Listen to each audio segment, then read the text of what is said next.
What's up, Thundercunts? Welcome to a commentary for Empire Strikes Back, and we're pressing play. We're going to get right into it. Oh, we're just going for it? Oh, yeah. No jibber jabber before this time. Oh, well, that's a shame. Well, you're all fuckers. Why don't you all piss off? All right.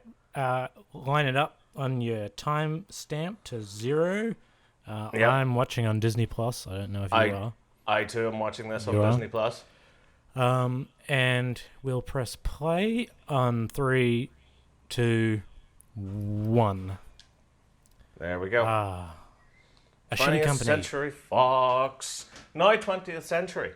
Because Disney destroyed Fox. Yeah. I thought they made it Searchlight. Did they? I think it is just 20th Century now. Because I know Searchlight was like the indie movie section of Fox. Yeah, Fox Searchlight was, and then they've changed Fox Yeah. Searchlight to just Searchlight. All right. Here it is, everyone. The best Star Wars movie you'll ever see. Most people agree. Yeah. No, I Except think those- it's true across the board, apart from people who are very, very confused and lonely. A lot of stupid people think it's Revenge of the Sith. What? Yeah, if How? you go to r/prequel memes and you ask any person there, they will say Revenge of the Sith is their favorite Star Wars film. Oh, is it because this one is too old and boring for the tiny little minds to comprehend? Yes, generally. Oh, good God. It was so cool because of all the lightsabers and the space battles, and I thought it was amazing. This It's like movie that- has the best or second best, depending on what you think, lightsaber battle in all of the movies. I'd call this one the best. I think it's absolutely superb. I think the one in Return of the Jedi is slightly higher for me. See, I like it, but I like the emotion of the Return of the Jedi lightsaber Yeah. fight. But with this one, I love that it's just Vader toying with Luke. Like Yeah. at any point, he could just reach out and crush him. But he's like, okay, well, Yeah. I'll play with you for a little while. Oh, you've hit the side of my arm. Fuck you, I'm taking a hand. Honestly, it depends on the day. You ask me tomorrow, I'll probably say it's this one, and then a week from now, I'll say Return. But See, that's the thing. We're watching this one now. By the end of this Yeah, one, you'll go, exactly. actually, yeah, this one's fantastic. But then when we get to Return of the Jedi, you'll be like, no, this one's better. And do you know what? I'll probably think the same. I just love the way the Emperor is just fucking with everybody. Well, that's great. I mean, it's the perfect name too for the movie, The Empire Strikes Back, because Yeah. by the end of this, the Empire has landed some serious fucking blows. Oh, yeah. They have crippled the rebellion. It's great, man. Like I love how it ends too. Like I know we're only just at the start of it, but man, the entire way through this movie, everyone Yeah. is fucked, and like they don't even get their nice little moment at the end where they Nope. go, okay, we took a hit, but we're coming back, everyone. Don't worry. Nope, it just ends with them completely screwed. It's kind of funny, though, because Luke is there on the Nebulon B, and he's looking out, and I'm pretty sure he's got a smile on his face. Yeah, it's like, what the fuck are you happy about? Exactly. You found out your entire life's a lie. You grew up not knowing who your dad was, only to be told, oh, he was a great Jedi Knight. No, he's a fucking mass murderer, dictator's puppet. You've lost a hand. You've lost a hand. And you're like half your fucking rebellion has been completely wiped out. Yep.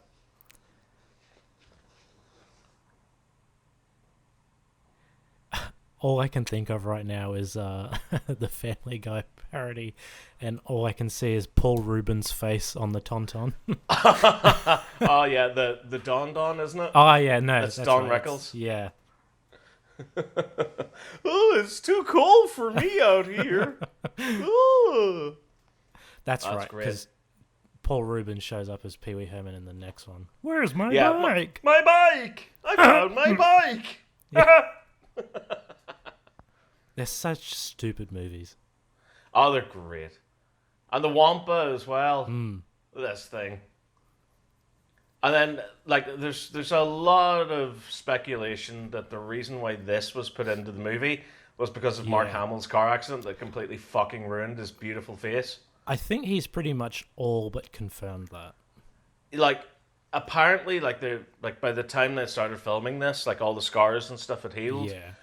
But he does look notably different Oh, than definitely. he does in episode 4. So I think this was done deliberately for them to just go, oh hey, look, the Wampa hit his fucking face, and Yeah. it actually he hit him with that much force. He changed the shape of Mark Hamill's face. Well, they might not have even had the Wampa attack to begin with. Maybe it was just the deleted scene where they go into that room that's full of Wampas. Oh, it's so good! Like, and the bit where C-3PO tricks them by taking the sign off the wall. And, like, all the stormtroopers go in going, hands up, and it's like, "Hurrah!" It's so stupid. See, this, I think, is something that is severely missing from both the prequel and the sequel trilogy. Just, it's not even world building, it's just letting the world breathe a little bit. Like, you saw Chewbacca, and he's up there with the Weldon torch on the Falcon trying to get shit ready. You see everyone in this base that looks very kind of ramshackle, and okay, here's a room in this gigantic underground igloo. Let's put all our equipment into here. And you see, like, all the wires and stuff, like, bolted onto the walls and everything. Like, that's so good. Like, it says everything you need to know without actually saying it. Yeah.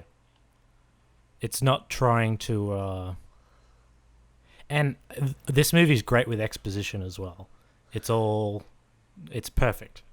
Yeah, it doesn't hit you over the head with it. It just goes, here's everything you need to know. But it's done in such a way that the characters don't pause the movie to turn to the camera to go, everybody got that? Yeah.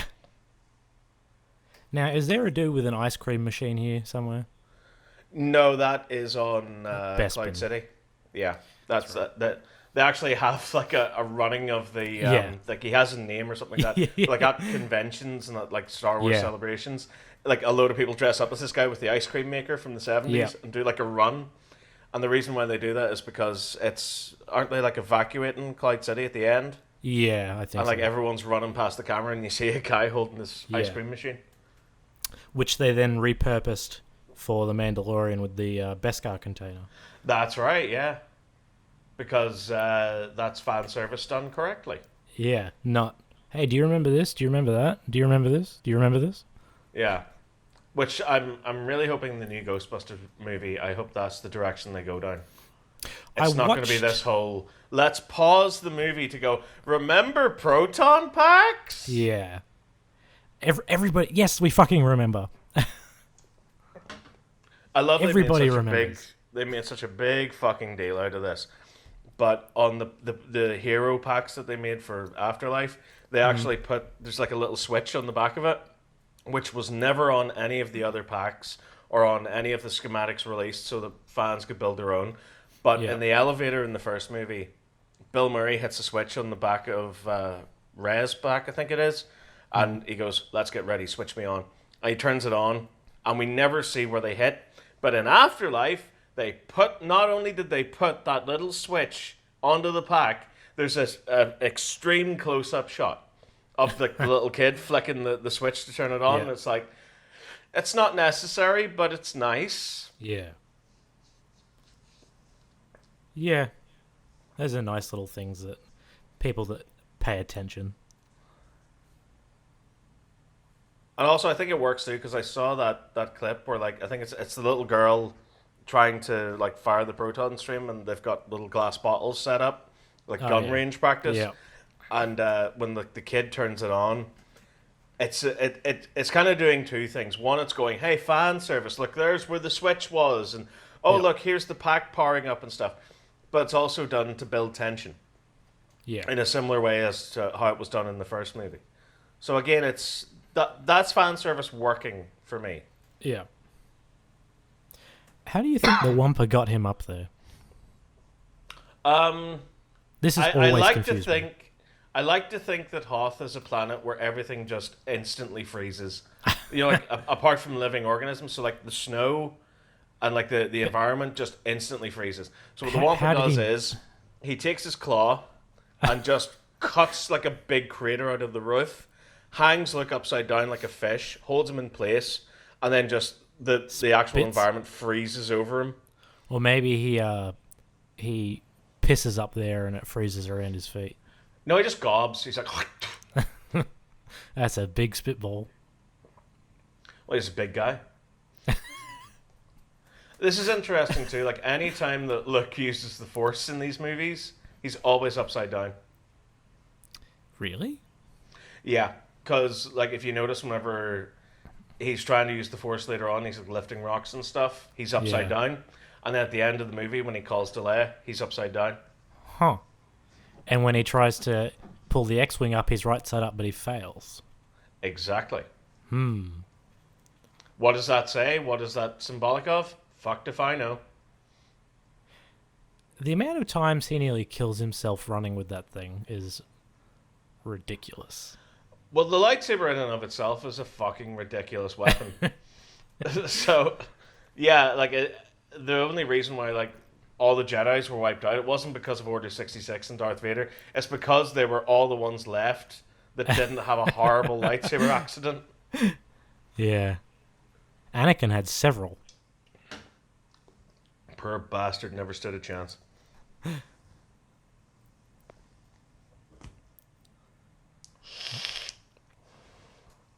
Hey, it's R2 and he's got a little scope thingy.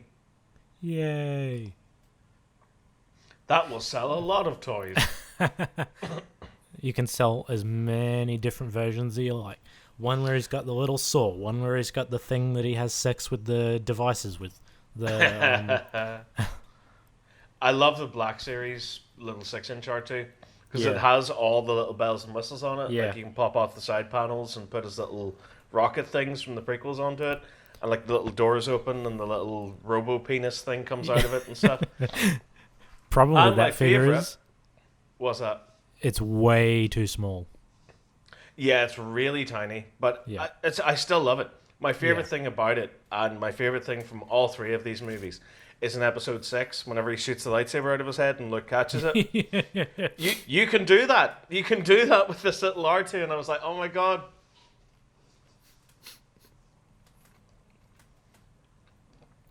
Did you see the HasLab tease for the Proton Pack? I did, yeah. Yeah. I'm all right with it, to be honest. Like, I'm at the stage now where I now own 3 Proton packs. And one of them I'm currently modding into an Afterlife pack because they released the Spengler Neutrino Wand. Yeah. And I picked that up at the start of the year and did a review of it. And it has a little thing at the end of it where you can connect a tube to it. So I bought this really shit Proton pack off of eBay a couple of years ago. And the only reason why I bought it is so that Anthony would have a pack if we ever went to a convention as Ghostbusters. Oh, yeah. So it was literally shit from the get-go. It was just like a load of crap. Yeah. And I've kind of felt bad about it ever since. So I was like, okay, it's got a nice vacuum-formed shell. But the insides are Christmas tree lights. It's just, it's absolute garbage and there's no sound effects. So I took the Spengler Neutrino Wand and I connected it up to it. Took the old gun off of it because it was crap anyway. Yep. And my plan now is to like get some proper electronics for it so that it'll work like the Afterlife pack. I've got some high-res images of the Afterlife pack, including of the little Switch. So I'm gonna. That's my next big project. I think is just mod this pack, turn it into the Afterlife pack. So Yeah. I'm good. I'm good for the HasLab release. I saw a lot of people saying that it looked like it doesn't have a wand on it. It probably doesn't. You have Yeah. to buy the Spengler one separate. And not to mention, the pack itself will probably be $350, $400. Oh, yeah, only 4,800. It'll be cheap as chips. I tell you, the Marvel Legends HasLabs, the Sentinel and the Galactus, were very tempting. Oh, really? Oh, yeah. Galactus is like 32 inches tall or something. It's ridiculous. That's a big lad. See, But it was also like $750 dues, so...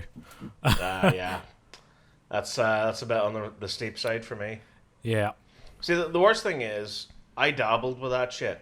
Because I bought a Hot Toys DeLorean a couple of years back. Yeah. And it's lovely, and it's beautifully detailed, and it fits my Marty and Doc Hot Toys figures. But it's huge. It's so fucking big. Yeah. It's actually what put me off, because they... what fucking company was it? I forget the name of them, but they did like an Ecto 1 and Ghostbusters figures all in the Hot Toys scale. Oh, God damn, I forget the name of the company. But yeah, the Ecto 1 itself was $2,000. yep. 2K large. Jesus. And it was massive. And I looked at it and I went, yeah, it looks great and the detail's excellent, but it's the size of a fucking coffee table. Where am I going to put this? Like, even to this day, I look at that DeLorean and I go, yeah, it's cool and it looks great and I have it on display, but it takes up so much goddamn space. And all it does is just sit there. Yeah. Yeah, I could have used that 700 quid to, I don't know, buy heating oil or something. Maybe be an adult. Maybe put it into my savings account for a rainy day, but fuck no. It sits in a little room on a shelf with many other shelves around it, all filled with more crap that just sits there staring at you, mocking you. Nice. Yeah, going, hey, we cost a lot of money, but if you try and sell us now, you'll get fuck all. Yep. That's the way it is. Oh, it's great being a collector. My plan is, I think, just to sell everything. Like, down to, like, prop replicas and stuff that I genuinely want, because it's taking up far too much space. Yeah. Because, like, Anthony and me we're trying to, like, really expand the stuff on his channel. Yeah. And it's like, well, the studio, when it started off, was 4 rooms. And I took a wall out and turned it into 2 rooms. And then I put another wall up and that became 3 rooms. So there's one room that has all the collection stuff in it. So if I have to do like a piece to camera for the VoteSaxon channel, I'll film it there. The second room is for the toy reviews. And then the third room is for Outwit Anarchy. So that's where we have the arena and do all the robot fights and stuff like that. And the more I look at it, I'm like, this is just a gigantic waste of space, because anytime that a robot gets fucked up during a fight, Anthony has to take it out and fix it. There's no room in the Outwit Anarchy room to fix a robot because it's taken up with the arena. So where does he go? He goes over to where I do the toy reviews. So if you notice, like lately, there's been a distinct lack of toy reviews, and that's because the white background is just fucked. Like, it's all greasy and stuff. Because, like, yeah, Anthony has his own place where he can sit and fix the robots and stuff. But, like, he'll put the toolbox on there, or I'll put the toolbox on there or something, and it just dirties it up. Is it a paper background, or is it solid? It's material. It's all right. You know, like a photographer background. Yep. Yeah. It's one of those things like I think the suits of the people of Krypton in the first ever Superman movie were made out of it. Do the thing where, like, if you put a certain light onto it, it'll reflect light into the camera. Yeah. So that's what I use for the toy reviews, just to keep the background looking as crisp as possible. Yeah. But like, it's all covered in like fucking grease and bits of shrapnel and stuff. Yeah. And it's impossible. It's no longer to the keep infinite clean. white. Yeah. Ooh. Like Hoth. What a rude thing to say. Scruffy looking Nerf herder. How dare you say that? That is our word. Do you think George Lucas wanted to use the N-word but then didn't? What, nagger? Yeah, that one. The people who annoy you? Naggers? Yeah. People who like to nag? Leia does a lot of that. Yeah. No. I think they had to use the spacey, wacy word. Yeah. Apparently also there, when Mark Hamill does the whole like leaning back thing with the hands behind the head, that was supposed to be like Chewbacca after Solo says let the Wookiee win. All right, yeah. Or was it Solo or was it Obi-Wan? I can't remember. I'm pretty sure Han says it. Yeah. No, 3PO says it. That's right. Because Han says let the Wookiee win. Yeah. Han says if a he human loses, he'll it can't rip your off. arms off. Yeah. Yeah. What flavor strepsils do you think they're wearing? Ooh, hard to say. I'm going to go with unflavored. The worst ones. Yeah, the basic ones that your granny always has. The probe droid has to be one of the best designs that came out of these movies. The sound Yeah. is great. That It's imprinted in my brain. Yeah, I actually have that going on inside my head sometimes because I have tinnitus. Yeah. So, and that comes from like my teenage years of going to Yep. nightclubs and standing right beside the fucking speakers. So, like, whenever I try to sleep at night, if I don't have like the iPad on or just Yeah. something playing music or a podcast or whatever, I'll lie there trying to get to sleep, and all I hear is Yep. either that or it's I know the feeling. I've got it really bad in one ear and not the other, oh shit. which is from years of being a musician playing pianos, which are incredibly loud. Yes. I think there's a shot coming up here that really fucks with me. Is it that one? No. Do you, There's you the know? executor. Yeah. That. You know what? This fucker here. Look at that shit. See, when I was a kid and I first watched this, I thought they'd made a ship in the fucking design of Darth Vader's skull. Oh. Like in the shape of his helmet. And I was like, what the fuck is this? Not realizing it's a close-up of Darth Vader, like, on the bridge.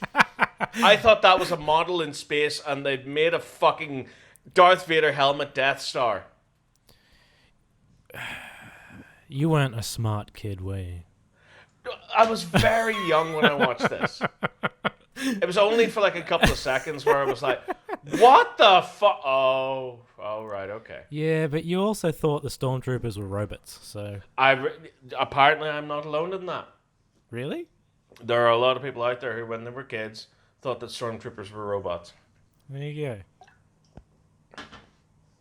Because I asked people, I was like, did you ever think that the bad guys in Star Wars, the stormtroopers, yeah, that's the one.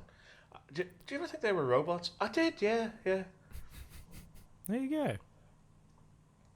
What was the point of redoing these movies when you still have shots like that where you can clearly see the super thick black mat around the characters?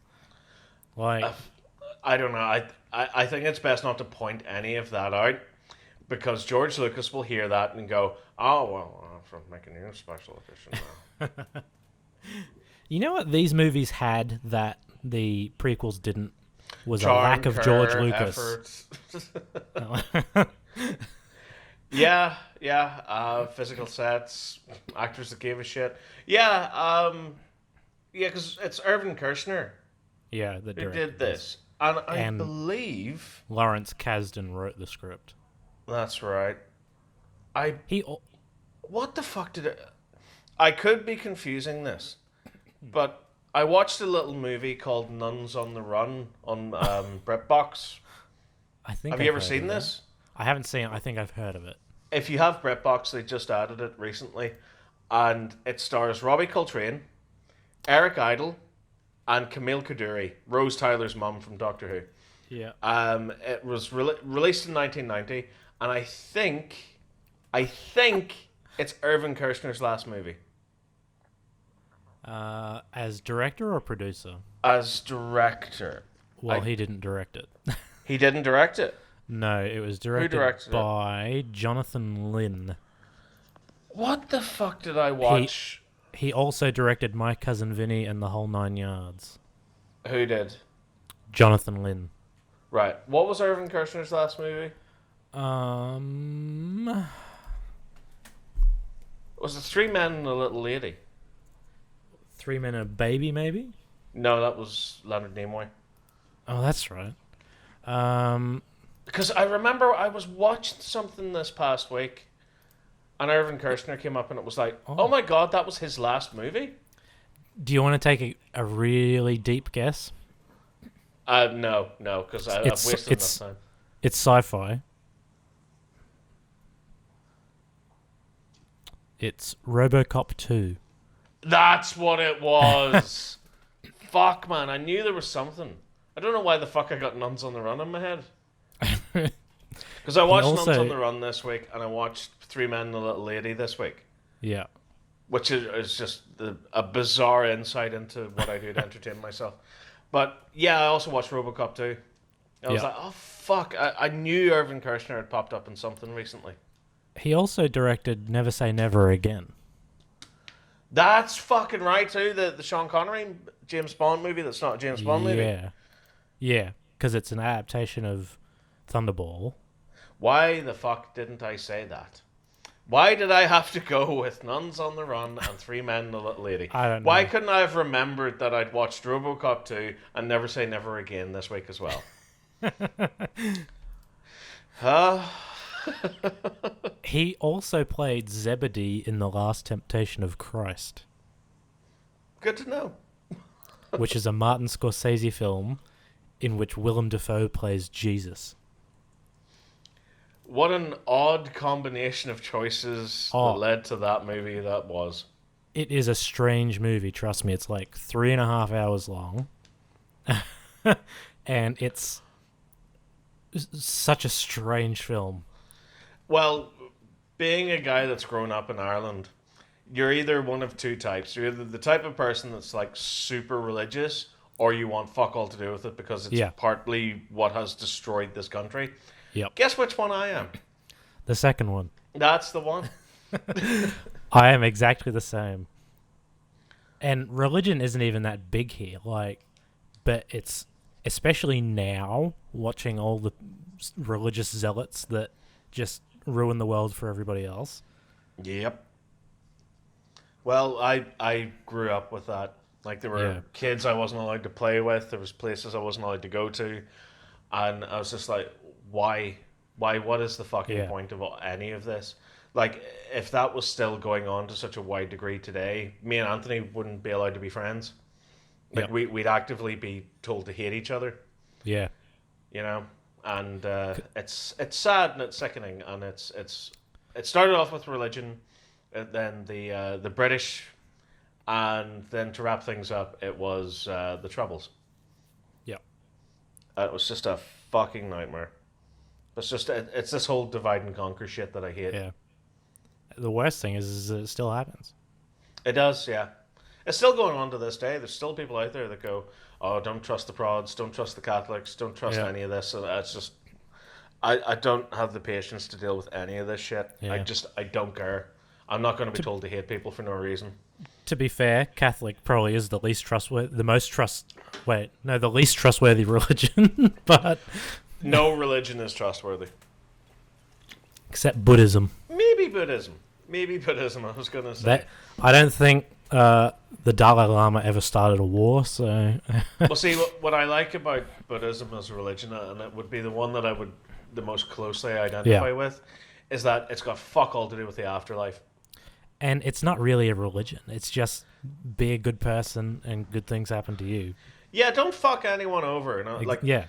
And like some of the teachings that the Dalai Lama has are really, really good, strong life lessons. Because I'm not interested in the next life. As far as I'm concerned, there's nothing. Yeah. And if whenever I get to the ripe old age of 35 and I die, you know, like I'm expecting nothing, but that's okay because I won't know that there's nothing. Yeah. Like I'd like to go out the way that my dad goes out. Like the way my dad went out, where he was lying in a bed, surrounded by his loved ones, high as a motherfucker. Like, this guy was on all the drugs. Like, I made the nurse turn the machine up to, like, fucking maximum. So this guy was fucking riding a wonder beast into the jaws of eternity, you know? So I think that's how I'd want to go. And do you know what? If there is something after this, I'll be surprised, but also I'll be like, that's a nice little bonus. Yeah, exactly. I am a hopeful agnostic. Yeah. I don't know the answers. I don't think there's a God, but I don't know. If there is, you know, that's not a terrible thing. Or is it? It might. Well, it actually would be a terrible thing given what they allow to happen in the world. But yeah, it's genuinely. I think if there is something after this, it's something beyond all realms of human imagination. Yeah. Because if you think about it, you think about the stories that we have in our cultures and various cultures around the world, they're all man-made. Yep. They're all invented. They're all dreamed up. So if there is something going on after this, I think whatever it is so massive and game-changing that our tiny little minds couldn't even comprehend it. We would die if we heard what was next.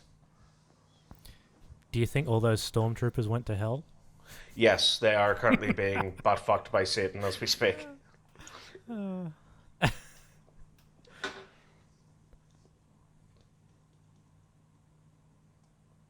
love those little screens as well. Yeah. That's Just like kind of little stupid. panels of acrylic with little light strips cut into them.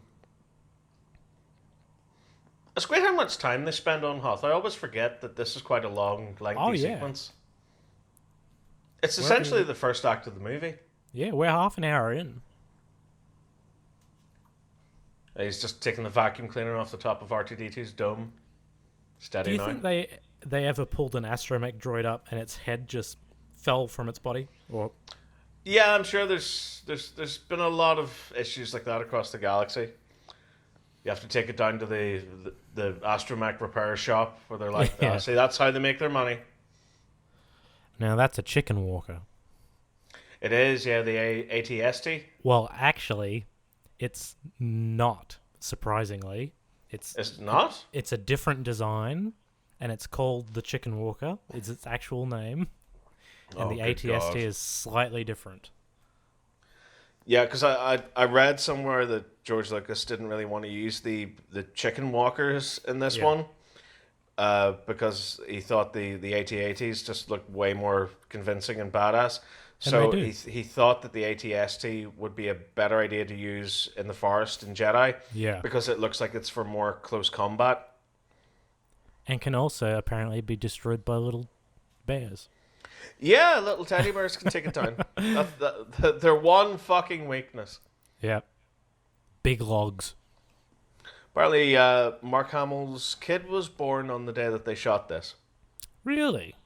Yeah, so he was at the hospital that morning, and then the afternoon he was filming this.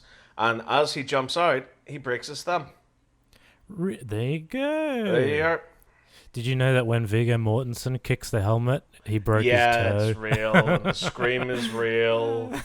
And then the Guillermo del Toro, or where the fuck did Peter Jackson was like, oh my god, that was such a good take. Like, I loved your enthusiasm. And he was like, I broke my foot. Did you know that when Sean Astin walks into the water to follow Frodo, he steps on a huge shard of glass? That I did not know. Yeah, like it went all the way through his foot. Nice. What the fuck is a piece of glass doing in a lake? It's New Zealand. Fair enough. If it's anything like here, it's probably full of needles as well. Is it just like one of those places that was just a real scummy piece of shit for years, and eventually the tourism board were like, okay, let's get some film shot here. Look, it's beautiful, we promise. It was probably some drunk guy that threw a bottle in there. Because, I mean, like, here's always looked rough as fuck. Like, even when you watch Game of Thrones, where a lot of it's shot in the surrounding areas of where I live, like, it's still rough as fuck. And you see it on the screen, like, it's literally just, there's the field, there's the hedges, there's the big tree, you know, and it's all rough and shit. Like, Ireland's a rough fucking place. Oh, yeah. And, like, you look at New Zealand and you look at Australia, like tourism adverts, and it's like, oh, it's the Gold Coast, it's beautiful, it's fantastic. Like, yeah, it looks like that now, but then you look back at things like, what the fuck was it? Like the Paul Hogan movies, Crocodile Dundee, and it's like, Australia looks kind of rough. Oh, yeah. When you can drive 5 kilometers in any direction and you will be in the middle of buttfuck nowhere. I've actually noticed that because one of the things I like to do at night when no one's around, apart from that, which only takes 2 minutes, but jack off. That's the one. But apart from that, I also jack on to the internet, where I'll go on to like Google Earth and like pretend that I'm on a holiday or something like that. So like I'll put on the satellite view and like zoom in to London, or like I'll actually zoom into Australia. Australia is like a big ring where like around the coasts and stuff you have like Perth and Melbourne and Sydney and that sort of thing. But then right in the middle it's just this scorched earth outback shit where there's nothing for miles. One of the biggest deserts on the planet. It's fucking insane. Because you think of Australia and you go, Oh yes, the Sydney Opera House and all these great locations and Neighbours and Home and Away and blah blah Yeah. blah. And you think Australia is this big, almost to the level of being American, where it's Yeah. just everything from coast to coast is just packed with stuff and people. But it's not like it's just Not like even these close. little rings, like it's almost like a GTA map, where like just Yeah. all around the coast you have all the little cities, and then just in the center there is nothing. Well, when you go to the west coast, it's kind of still nothing. Like it's still all just dirt and sand. Yeah, Only the east coast has any green shit on it. fucking But like, insane.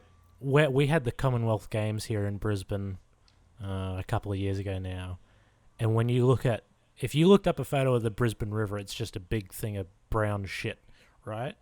What they did was they put a heap of blue dye into the river to make it look nicer, Yeah. and I don't doubt that they'll do that again when we have the Olympics here in 2032 or whatever it is. And did that work? Did putting the blue dye into it actually make it look nice? It made it look like it had blue dye in it. It's like I'm imagining like the Chicago River during St. Patrick's Day where they put the green into it. Well, the problem is that brown water is not clear, it's very opaque. So putting Hmm. blue dye in it doesn't make it look clear, it just makes it look fucking blue. Yeah, makes it look blue. Yeah. Like you couldn't see the bottom of the water. Oh god, the world really is a shithole, like, isn't it? Oh yeah. It's nice to be But pessimistic about these things. Australia and the United States, I think we're slightly smaller land size. We have Yeah. 25 million people. They have 350 million or something. It's ridiculous. And people keep complaining about immigration here too. It's like, well, just don't put them in the big cities. Send them out to mine town and let them work there. Yeah. Got the Or space for it. or build big sort of like, like sand huts and stuff out in the desert and just put them all in there. Yeah. Call it Tatooine. Yeah. Sand people scare easy, but will return in greater numbers. I love the way Temuera Morrison says Tatooine. Tatooine.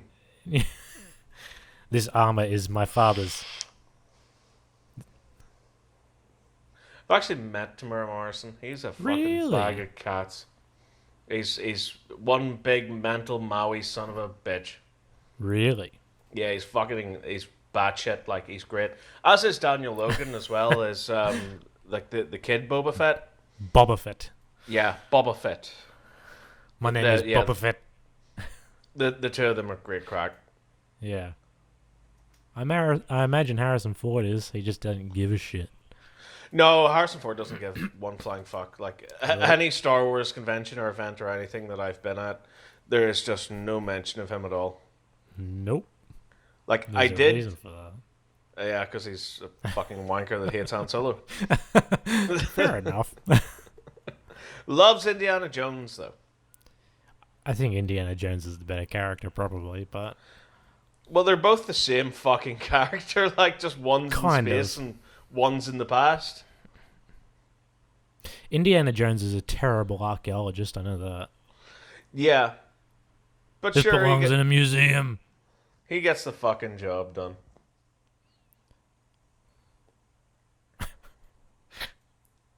Man, this Falcon set is just some next level shit. Well, because they built a full-scale Falcon, interior and exterior. Well, exterior and the interiors were sets, obviously, but Yeah, yeah. they discovered that it needed a fifth leg because it couldn't support itself on the four that they'd done for the smaller models. And the shitty thing was, between doing this and Return of the Jedi, the entire thing burned down, which is why there's never any up-close shots of the Falcon. It's just in a weird matte painting in the background. Oh man. Man, Carrie Fisher looks amazing in this. Yeah. Like 1980 was just really her year because she looks great in this, but she's a knockout in the Blues Brothers. Like, she is genuinely at her most prettiest, I think. I don't remember her that much in that movie. She's Jake's like ex-fiance Yeah, who's like obviously she's showing in up to try and murder him throughout the movie. the car chase. No, she's not in the car chase. Isn't she the one chasing them? No, no, no. It's the good old boys band, the Illinois Nazis, and the police.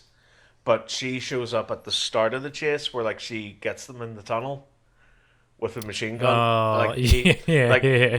Jake takes the sunglasses off and goes up and like woos her, and then kisses her, and then just drops her in the muck and goes, Yeah. "Let's go!" And him and Aykroyd get in the car and fuck off. That's like her just running out of the tunnel with an AK-47, like shooting after them. You know, looking at pictures of her in that role, she actually reminds me a lot of Jamie Lee Curtis in Halloween. Well, yeah, I mean, like Jamie Lee I think Curtis it's the hair. looks good in Halloween, but I think nothing tops 1980s Carrie Fisher for me. I genuinely think maybe not even, but a close second would be Beverly D'Angelo in Vacation. I haven't seen that movie. Oh, it's so good. Like I love Beverly D'Angelo in the first National Lampoon's Vacation and in Christmas Vacation. She is gorgeous. She's got these lovely big eyes, and she's got this like raspy, smoky voice. Is she the wife? She's the wife, yeah. Yeah. Well, yeah, but you're forgetting that Christy Brinkley is in that movie. Do you know what? You can keep her.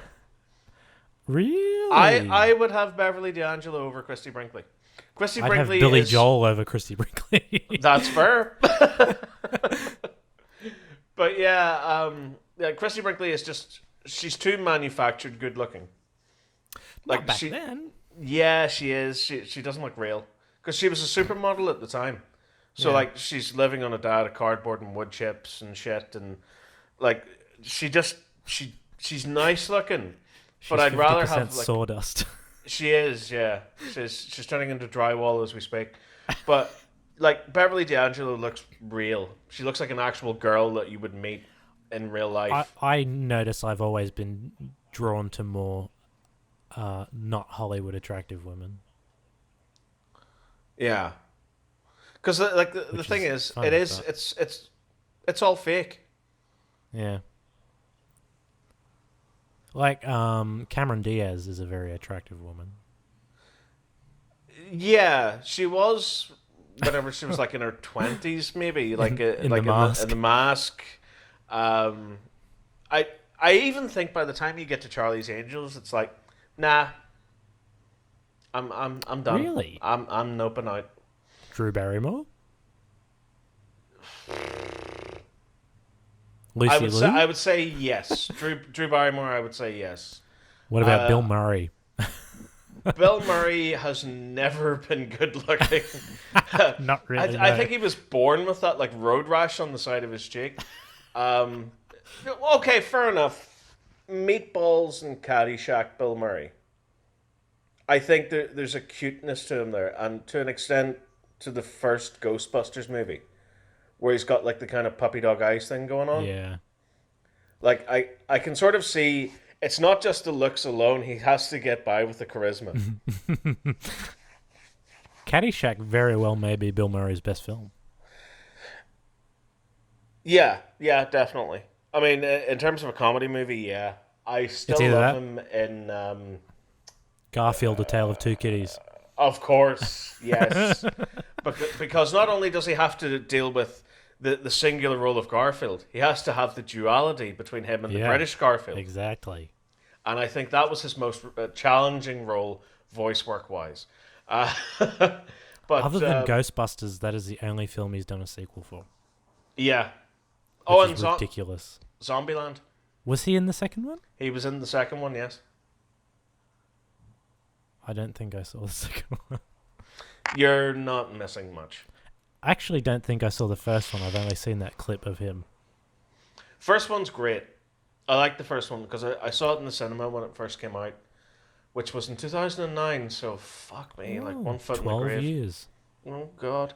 But yeah, like I actually saw the second one in cinema as well, and like I remember just like the difference between the two is night and day, because like Walking Dead and shit like that hadn't even come out whenever the first one had arrived. So I was like, oh my Yeah. God! Not only do I get to see a zombie movie, I get to like a modern day zombie movie. I get to see a comedy zombie movie. Yeah. This is great, and I'm fucking here for it. And it was fantastic because it had equal amounts of threat and danger and gore and violence, but also lighthearted stuff and fun jokes and humor and shit. And I was like, okay, this is cool. I like this. The second one kind of balls that up a lot, where it's more drama being Yeah. injected into it, and it's not as fun as the first one, I would say. And the ending is just pure garbage. But yeah, Bill Murray's in both of those. Have you seen Venom 2 yet? No, I haven't even seen Venom 1. Really? Yeah, I hated it. The first one. that's why I haven't seen it. I haven't seen the second one. No, I Only heard when reason- it was like literally the reason why I haven't seen either of them is because I'm like, this is bullshit. How the fuck is there a Venom without Spider-Man? Well, Like this is just dog shit, man. Like what the fuck were they thinking? You do the Do you Venom know- saga first, then you do a Yeah, Venom yeah. series. do you know the post credits of the Venom 2? I do, yes. Yeah, that's. Oh well, To be explained in No Way Home. presumably. I don't know, man. I don't think he'll be in it unless it's just a post credit scene. Oh no, haven't you heard? He's the sixth member of the Sinister Six. I don't think they're doing Sinister Six. I think they're doing like Fab Five or something. Yeah, Furious Five. Yeah, because I think they want to do. Disney wants to do their own Sinister Six with Vulture, Venom, Morbius, Scorpion. So they're only. I don't even think Rhino's going to be in the movie. A lot of people do think that. I don't think he will be. Yeah, probably not. I mean, to be Safe. honest, I don't give a shit. To be honest, I've never really given a fuck about the Sinister Six. Yeah, Like, I don't get what Sony and Marvel's fucking boner is for going, oh, we're going to do a Sinister Six movie, y'all. We're going to fast track it through Amazing Spider-Man 2 and completely fuck that movie up. ugh. I wanted to rewatch that the other day, but I just couldn't do it. The worst thing about Amazing Spider-Man 2 is it's got so many great ideas and it fucks them all up spectacularly at the same It time. has a lot of good actors in it too. Yeah. And apparently it was supposed to have even more great actors in it as well because What's Her Fuck was supposed to be playing Mary Jane in it as well. And they completely cut her role out of the movie. What is her name? Shailene Woodley. That's it. Yeah, from Divergent, which is a franchise. Sure is. That's a thing. It's a But yeah. franchise in the same way that I was trying to think of something witty, but it didn't happen. How many fucking movies? Oh, Dark Universe. A franchise in the same way that Dark Universe is. Perhaps slightly better because they progressed past one movie. Dark Universe had Dracula Untold and The Invisible Man. Did it though? Yeah. Dracula Untold was definitely the first one. No, because wasn't it supposed to be like The Mummy with Tom Cruise was the first proper one? And then like later first on they went one- back and went, oh no, Dracula Untold's part of it and all this is part of it and shit like that. The Mummy was the first one with the branding of the Dark Universe, but I think Dracula Untold was and they had some great cast there. I really would have liked to have seen Javier Bardem as Frankenstein's monster. Yeah, definitely. I love Javier Bardem. All I can see is him as Anton Chigurh in No Country for Old Men. What's the most you ever lost in a coin toss? Call it. Call it. Was he in that movie Mother? He was, yeah, with Jennifer Lawrence. I haven't seen it. It's wanky bullshit. It's religious bullshit, isn't it? It is, yeah. It's really fucking wanky, ham-fisted crap. Where like a load of strangers pull a baby apart at one point, and I was just like, That's right. That's the baby Like- Jesus. "What the fuck, dude?" Because the whole thing of it is like the what the fuck do you call that bullshit? communion. Like the Oh, thing right. where it's like, drink this for it Oh, is my yeah. blood, eat this for it is my Eating body. yeah. And instead of doing something clever, they were just like, let's have a baby get ripped apart and eaten. Yeah. That's symbolism right there. Darren Aronofsky is really hit or miss. Yeah. Black Swan is fantastic. I do love Black Swan, yeah. He actually got a decent performance out of Natalie Portman post the sequel trilogy, or prequel trilogy. What else did he do? He did something else. Did he do Requiem for a Dream? I think so, yeah. I'm not too caught up on Aronofsky's Yeah, he did. Resume. Not as much as because I keep getting him confused with Wes Anderson. Yeah. Wes Anderson has Despite them being better track radically different filmmakers, completely like I always get the two of them confused with each other. I always have to remember with Wes Anderson, it's always the way you can tell you're watching a Wes Anderson movie is that it's about nothing, and all the shots are symmetrical. Yeah. His Fantastic Mr. Fox is pretty good. I love that. Like it was a very small book, but I remember loving that whenever I was a kid. It was always my favorite Roald Dahl book for whatever reason. Mine too. It was up there with the Giraffe, the Pelly and Me, and the Twits. The Twits is great. And SEO Trot as well. I loved. Yep. And what was the other one? Like I read both the Willy Wonka books as well. I enjoyed those. But yeah, Fantastic Mr. Fox. Peach. James and the Giant Peach, I thought was okay. Really? I wasn't a major fan of it. Like I would always. I think it's because I got this book it was either a birthday or Christmas one year, and it was a collection of Roald Dahl stories. So you had the Twits, the Witches, and SEO Trot, and the Giraffe and the Pelly and Me, I think, were the big four. And I would read that constantly. That was my Harry Potter before Harry Potter. So that was the book I carried around with me everywhere. And I was like, I'm going to read the Twits today, I think. Yeah. You know, I'll read Fantastic Mr. Fox the next day. But yeah, I genuinely think it's the best Roald Dahl movie. Yeah. Because it understands the madcap energy and this sort of bizarre style in which Roald Dahl will tell his stories. Yeah. But it also mixes in a lot of Wes Anderson bullshit, and it works so well. Yeah. Bogus and Bunce and Bean. One short, one fat, one lean. These horrible crooks, so different in looks. Something. I love it's Michael Gambon doing the voice of yes, Bogus, isn't it? Yeah. That's great because Michael Gambon needs to be cast in every Wes Anderson movie. He needs to be the new Bill Murray. Where like he's literally there to mutter incoherent bullshit throughout the entirety of the movie because he does it so well. He's got this great sort of Irish voice. I can't quite do it properly, but if you just give him like a load of stuff and he can just mumble it incoherently all throughout the movie, you know, like it'd be great. Did you put your name in the goblet of fire? Dumbledore asked softly. Calmly.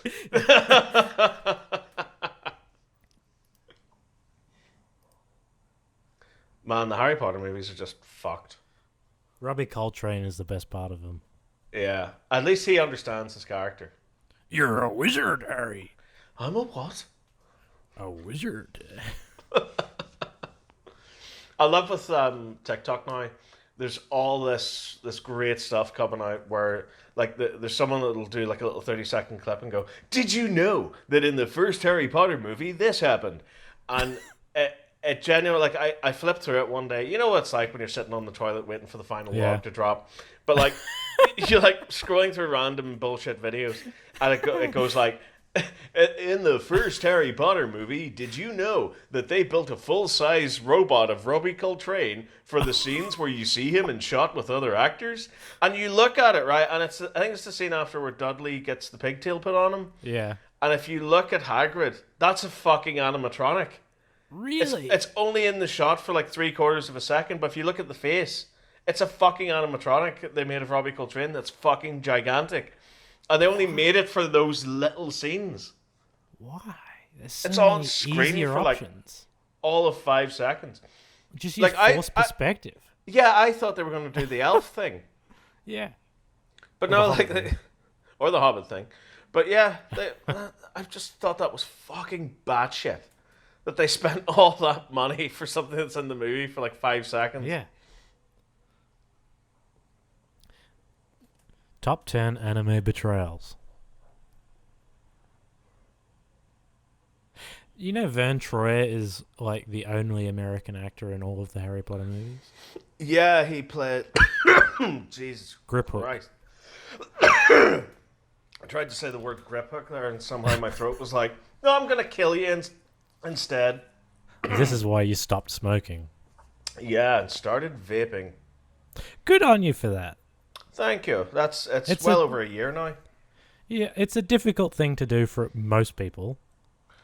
I kind of got to the point where my doctors were like, yeah, good pastures disease, you're going to get that. So stop smoking. Try to stay away from dust. Don't get any of that shit in your lungs. Yeah. Otherwise, you'll die. Pretty much, yeah. You get this like silty sort of buildup. And like the way that the doctor described it to me, it was kind of like, Joe, the shit that the Titanic's embedded in at the bottom of the ocean. Sand? Yeah, that silty kind of shit, where it's like kind of mucky and muddy, like that is building up in your lungs right now. That's gross. So every time that I cough now, I'm getting even if it's a year later, I'm still getting these horrible fucking lumps of shit coming out of me. Yeah. Where I was like, okay, and apparently the vape is causing that because I'm inhaling steam instead of smoke. So I'm kind of like steam cleaning my lungs. Yeah. Burning it off, basically. Yeah, so like the steam is making the silt kind of softer and it's kind of diluting it. Right. And then my lungs are kind of like, oh, foreign object, better get rid of that. Yeah. So it's so I've got this going for another couple of years, so that'll be good. Better than dying. Yep. If it's better than dying, I'll take it. But if you die at 35, you got what, 4 years? Yeah, I got 4 years in me. We won't be able to finish all of these movies in 4 years. Oh, well, that sounds like a gentleman's bet, sir. I will take as long as I fucking well like. It's all right. Well, as soon as we get the next one done, I think we're covered. You reckon? I think as long as we get Return of the Jedi done, I think I can die a happy man. Why did we do the prequels then? They're still fun. Boring, but yeah, boring but fun. As opposed to 7, 8, and 9, which are just fuck. I prefer 7, 8, and 9 over 1, 2, and 3. But they're meaningless. So is 1, 2, and 3. At least they have setup and build up and shit in them. Where like you can look back. The setup and and build up is from the original trilogy. Yeah, but it's still fun. It's still interesting, like. Whereas you look at 7, 8, 9 and go, I don't care. I maintain that 7 and 9 are better than all 3 of the prequels. Well, it's not a hard fucking mission to say that from a filmmaking perspective. I think The Last Jedi is above 2 and 3, but no, above 1 and 2, but below Revenge of the Sith. See, I think I would agree with you. I think I would go, yeah, the sequel trilogy is definitively better than 1, 2, and 3. Yeah. If not for The Last Jedi. Which just completely fucks up everything that they were trying to do in 7. The thing is, like, I am fine with Luke's character arc in that movie. I think it's perfectly acceptable.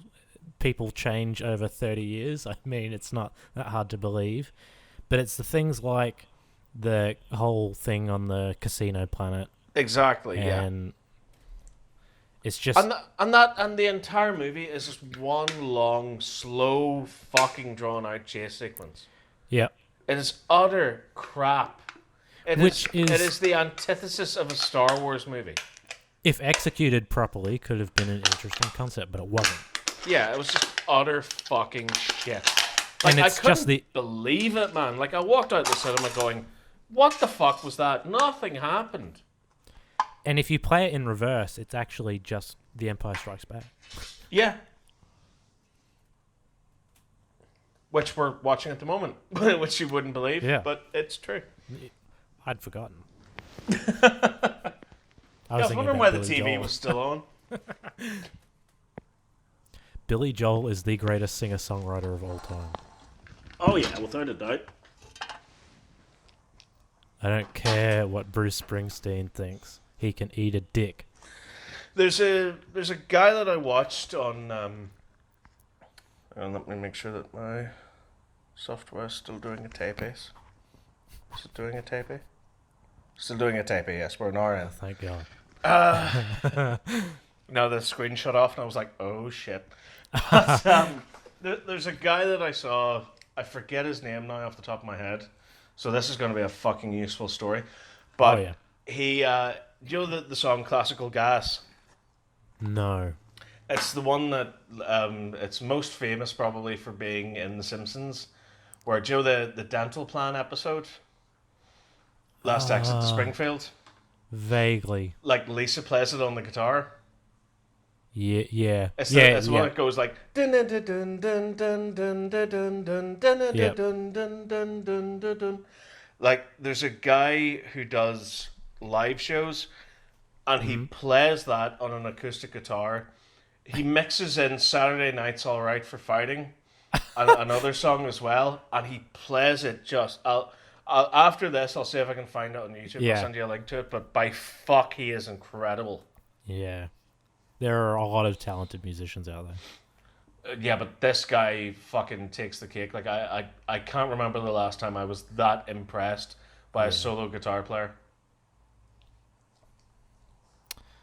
Certainly wasn't Jimi Hendrix.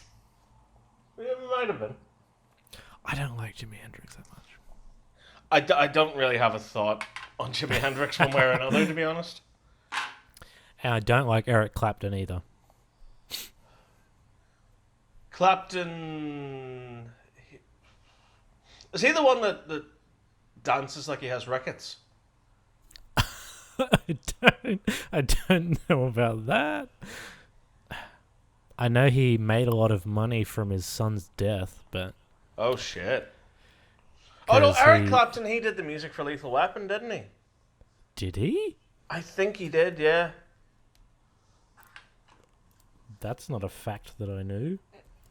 If it's true. Your track record isn't great, so... I think, if you have a computer handy, look it up. But I think Eric Clapton did the music for Lethal Weapon. I googled Eric Clapton. I should have googled Lethal Weapon. There's something about Eric Clapton making music for Lethal Weapon. It's locked away somewhere in the back of my head. Maybe he wrote a song for it? Perhaps. I don't know. I remember his name coming up in the opening credits of the first movie. The guitar part of Rig's theme was performed by Eric Clapton. I thought so. See? Fucking steel trap over here. The guy that did the score is the same guy that did the score for Highlander. These are facts. Queen also did music for Highlander. Some of they their did. best stuff. Who Wants to Live Forever? It's a kind of magic. I'm going to go listen to Queen now after this, I think. Queen is... They used to be a very underrated band, surprisingly. Yeah. Up until a few years ago, but... I think, like... Didn't, like, the... What the fuck generation are we on now? Because I can't remember a car. Like, Gen Z or something? I'm Z. I think the one after me is the I generation. It's whatever the fuck it is. I think they were introduced with... One of the trailers for Grand Theft Auto had Radio Gaga in it. Did it? I think so, and like that's when everyone kind of... It's like, you know, when that fucking... Who the fuck's is... Post Malone, is it? Introduced everyone to Ozzy Osbourne. That was like, bitch, please. Paranoid is a fantastic song. Bark at the Moon, I'm going to say. It's probably Crazy Train. Crazy Train's good, but I think Bark at the Moon's probably my favorite one because Boom, I boom. just I love that fucking that continuous guitar riff the whole way throughout the song. I think it's great because it's just Meatloaf. ba-dugga-down. Yeah. Meatloaf doesn't get enough respect. No, neither as a singer or as an actor. No. He has some of the best songs. Like Paradise by the Dashboard Light. Hilarious. Yeah. Like, didn't Meatloaf do like an entire album that was just pure like wild conceptual stuff? Probably. Wouldn't surprise me.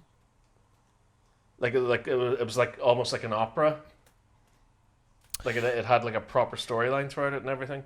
Yeah, I know most of his songs individually do. I don't know about through the album, but yeah, that sounds like something he'd do. I don't know. It's been a hot minute since I last listened to a Meatloaf track, to be honest. Yeah. This scene is strange. It is, yeah. Oh fuck, that's But right. We're watching Star Wars. It's an important scene. It is, yeah. Because I think the main purpose of this is to set up, look, this is what you could become if you're not careful. You have this inside you. He sees himself in Vader. Yes. Get it? It's a metaphor. Do you prefer Ketamine Frog or Weird Old Man? Oh, Ketamine Frog. Ketamine Frog's fucking great. Like there's a bit like we've missed it because it was on screen like a fucking millennium ago. But it's the bit where like Millennium Falcon ago? A Millennium Falcon ago, yes. We got jokes here, everyone. But yeah, but yeah, like there's a bit where he's going through like Luke's possessions at the start, Yeah. like when he first meets him, and he picks up like something to eat, and it genuinely looks like a fucking turd. Yeah. I've met the guy who plays Bosk. He told me all Is he about dead? this scene. I'm not sure. He was alive when I met him, but I would hope so. but he talked about that shot where like you see the claws on his feet hanging over the side, and he was The like, one thing he's known for. "Yeah, I was in the mask, and you could only see through the nostrils, so I had a very small line of sight, and all I could see if I looked down was just this massive fucking drop." And it's all because Irvin Kershner wanted that shot where you see the claws of Yeah. his feet over the side. And it's a very memorable shot as well, so it worked. Yes, your sacrifice was not in vain. How long do you think they were in that space slug? From the movie's perspective, it seems like they were in there for a good long while. I think it's meant to be like 8 months. What? Yeah, it's meant to be a long time. I thought it was just like, in Earth terms, I thought it was supposed to be like a night, because then the slug thing wakes up and tries to But do you- digest them. Do you really think that Luke could do all of that training in a day? I'd never really given it much thought, to be honest. Because I thought it was just like, yeah, Luke's force sensitive, and Yoda's just kind of trying to get him to hone his skills in a little bit. He didn't have any skills. Well, see, that's the thing. Like, it's not very well established, but in the first movie, like, yeah, you get the idea that he's force sensitive because he can commune with Obi-Wan after his death. Yeah. But we never see him like really properly use the Force until this movie, whenever he gets the lightsaber in the Wampa cave. Hmm. Oh, there's a meme coming up here. McClunky. Ha ha ha ha. No. I wish. Yeah, so like all this shit is just based off of him being able to grab the lightsaber. Upside down. Yeah. Again, upside down. He can only use the Force when he's upside down. Is that why he fucks up in the sequels? There was the meme. Just like Yoda falling off. Oh, yeah. Yeah. Yeah, that's why he's such a shithead in the sequels, because he's not upside down enough. That's why he dies at the end of Last Jedi. See, if he was upside down while doing the force projecting thing, he would have lived like Yeah. a boss. Oh yeah.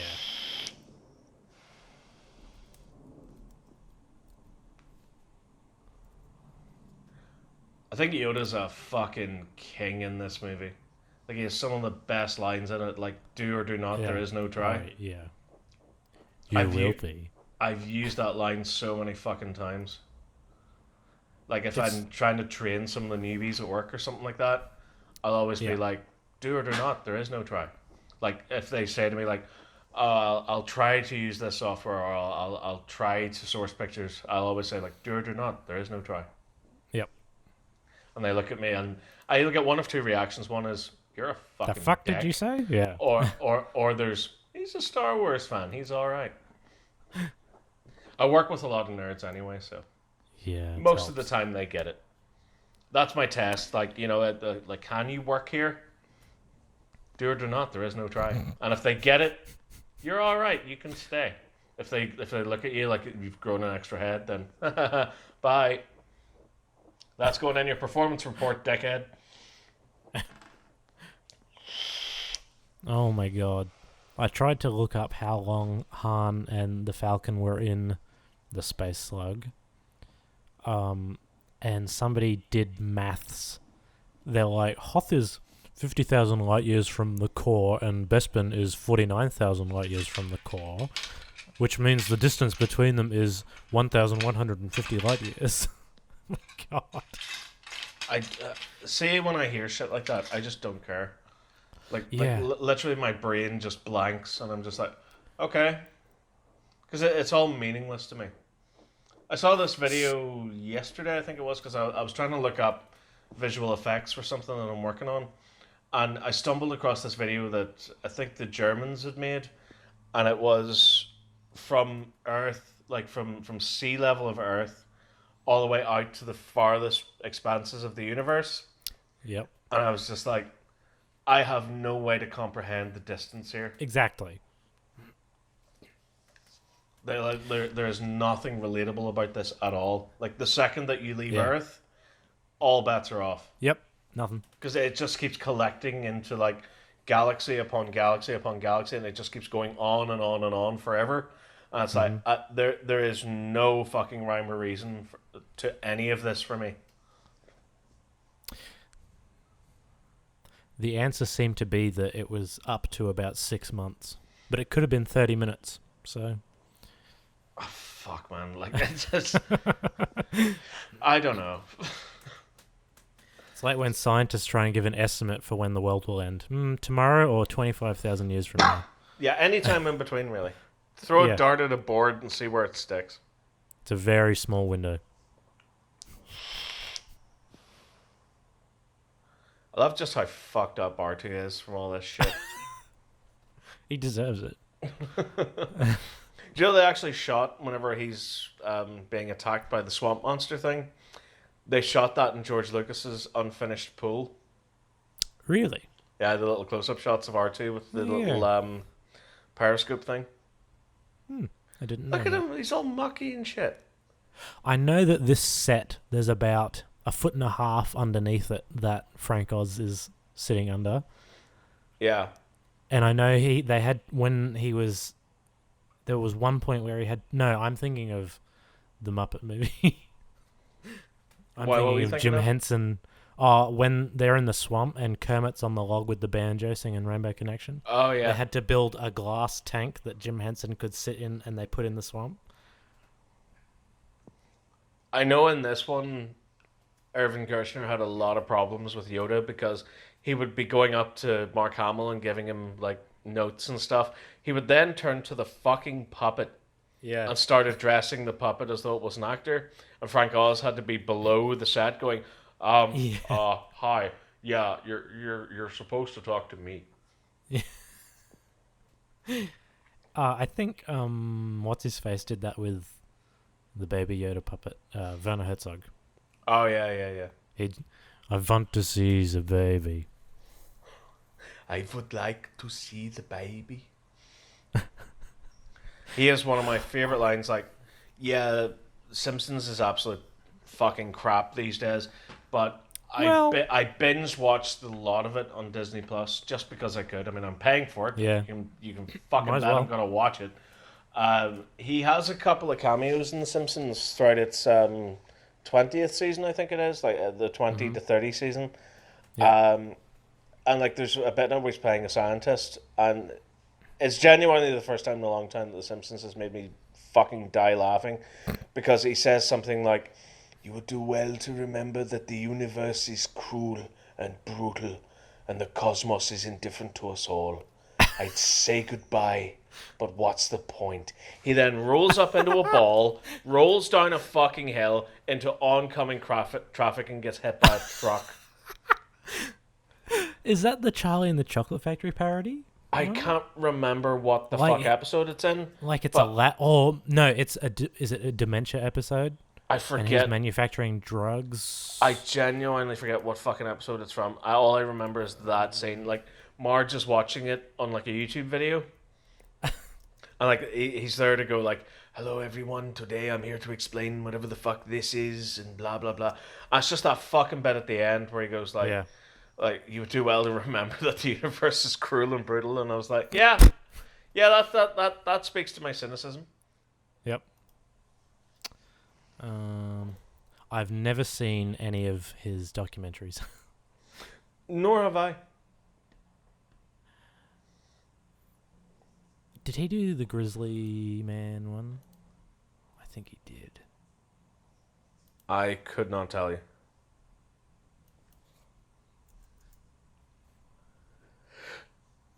Indeed, he did. Grizzly Man. Well, that's one for the list. I think it's based... Well, it's a documentary, so of course it is. On a true story is what I was trying to say.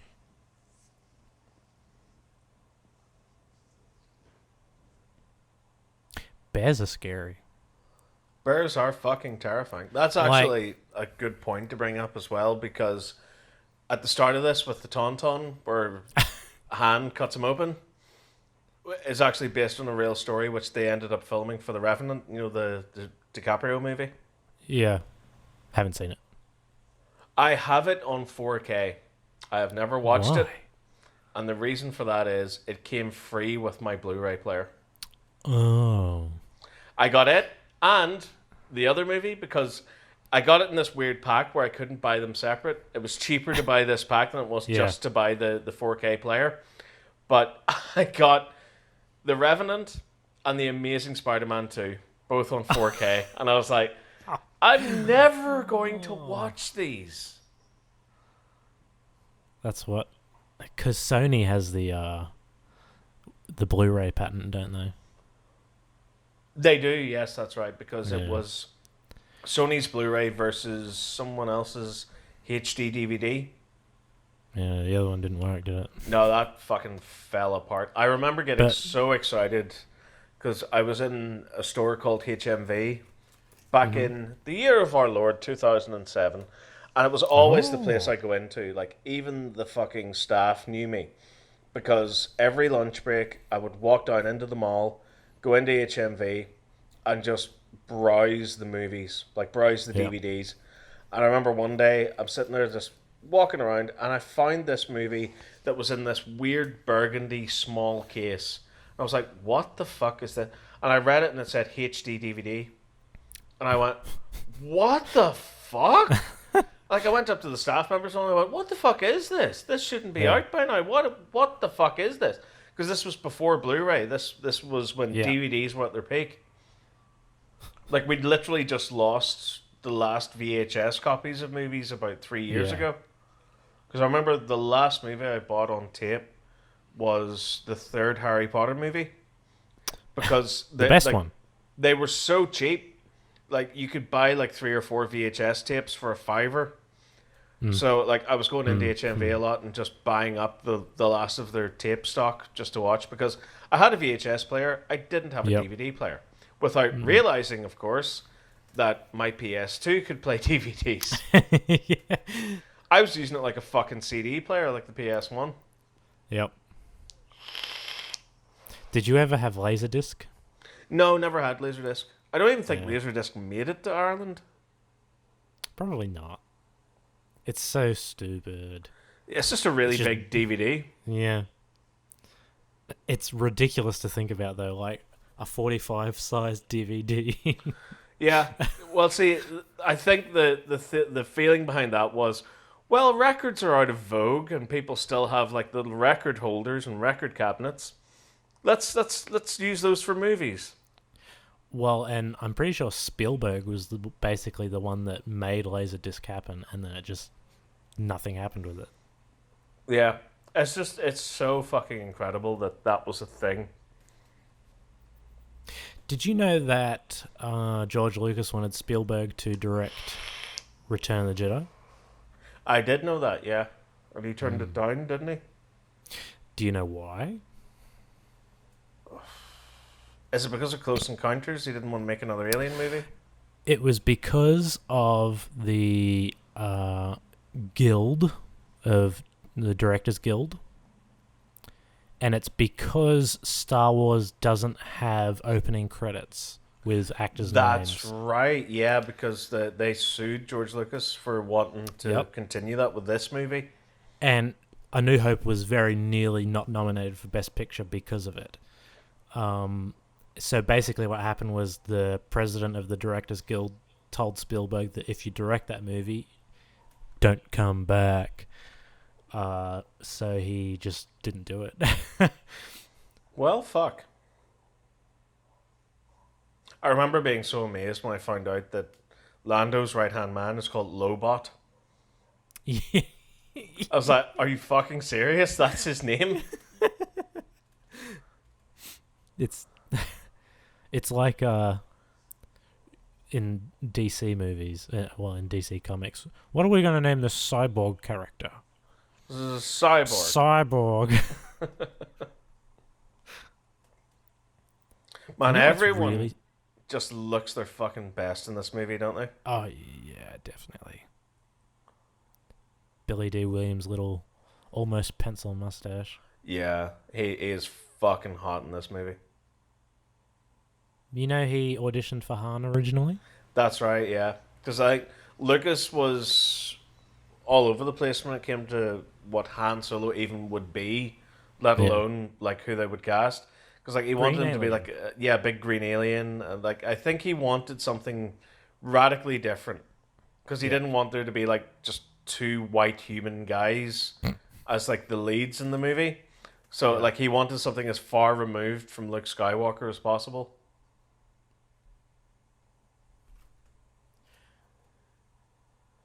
My, what have we here? He's so smooth. Like when I saw episode 4, I was always like, I want to be Han Solo. After this, I was like, I want to be Billy D. Williams. I really want to see, well, I would have liked to have seen his Two-Face. Yeah, the closest we'll ever get, Lego Batman movie. Well, actually, DC is currently, I don't know whether it's a miniseries or a maxi series, but they're publishing a series that's based, it's sequels to the 89 Burton film, and it has Billy D. Williams' Two-Face in it. Oh, Obviously, lovely. it's not his performance, but, you know, it's as close as you'll get. They fucked Robin Williams around for those movies. Yeah, because he was supposed to be like Joker, and then he was supposed to be Riddler, wasn't he? Well, basically, they put him there to bait Jack Nicholson and Jim Carrey into doing the roles. Yeah.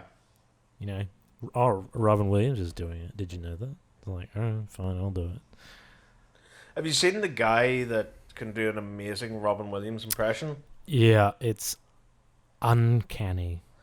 Like they actually shot a scene where he finds out that John Belushi's dead. Yeah. And there's a documentary from a couple of years ago called...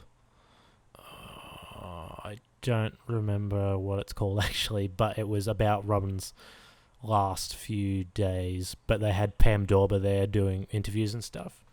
And she basically told that story. So I'm assuming they wrote that little short based... Like, the dialogue is almost exactly the same as what she said. Yeah. So it's genuine dialogue. So but I think he has a lot of other clips of that as well that he's done.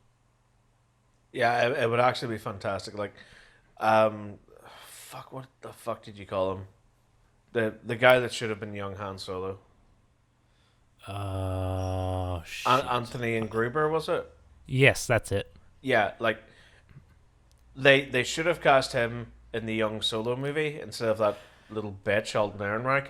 Apparently, he's a terrible actor. Yeah, but that's what they have acting coaches and shit for. But like, I'd love to see this guy that can do the Robin Williams impression. I'd love to see him in like a dramatized story of Robin Williams' life. The problem with that is, though, biopics are so... There's so much of them that isn't right that I don't think you could be truly genuine about what his life was like. Yeah, but I'd like to see it done in like a sort of Forrest Gump style way. Where like... Just going through the years. You know this shit isn't going to be 100% accurate, but it's more the feeling of who he was as a person that you want to convey. It's not necessarily about being 100% faithful and accurate to all aspects of his life. It's more a sort of, let's see if we can get the genie back in the bottle here one last time. Maybe it's just me because the same thing happened with that Bohemian Rhapsody trash movie. Yeah, it's dog shit. I was hugely into Queen and Freddie Mercury, and there's not many questions you could have asked me about his personal life that I didn't know the answer to. So I watched that, and I was like, "What the fuck is this? This isn't right at all. Like the timelines are completely wrong. Blah blah blah." And I'm the same with Robin Williams. When he died, I was out just bawling my eyes for at least 5 hours. Yeah. I never met the dude. Like, I know, but like he's one of those actors where he will have a profound effect on your life. From Dead Poets Society to Mrs. Doubtfire, like there was never a role that he had where I walked away from it going, that did not affect me. Yeah. And The Fisher King, he should have won an Oscar for that movie. Fuck yeah.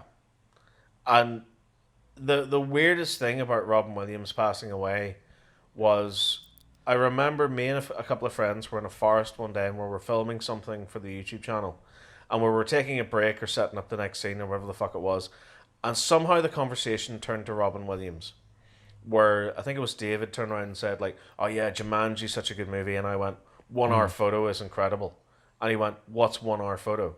And me and one of the other girls that were there basically sat him down and said, 1 hour photo is genuinely one of the best fucking movies that Robin Williams ever acted in, because he is so far removed from what you would expect a Robin Williams performance to be. And I went home that night and I went online, and the first thing I saw was Robin Williams has passed away. Yep. And it just fucking broke me. I couldn't believe it, because the thing is, like, in 1 hour photo, he's made up to look older than he is.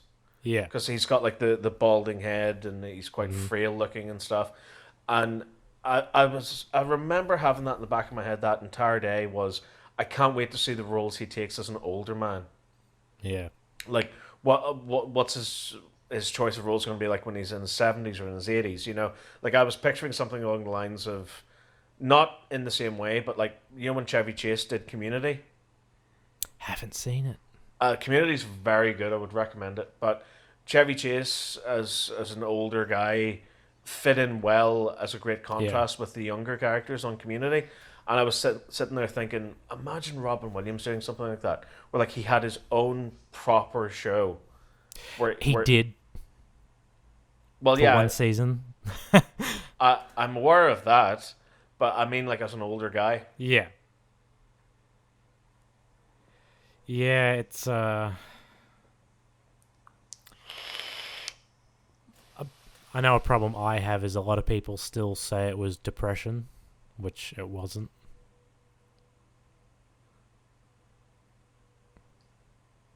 Yeah, it was his health issues, wasn't it? Yeah, he had a form of dementia, which wasn't so much losing memories, it was partly, but more hallucinations and that sort of thing. So he couldn't remember lines. He'd have trouble walking. He'd hit his head a couple of times.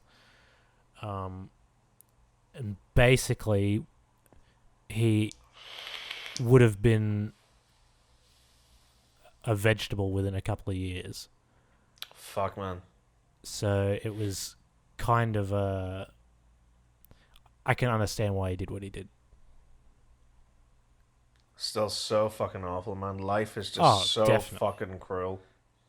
But, would you rather he went out like that or waste away for the next 2 years? Or Yeah.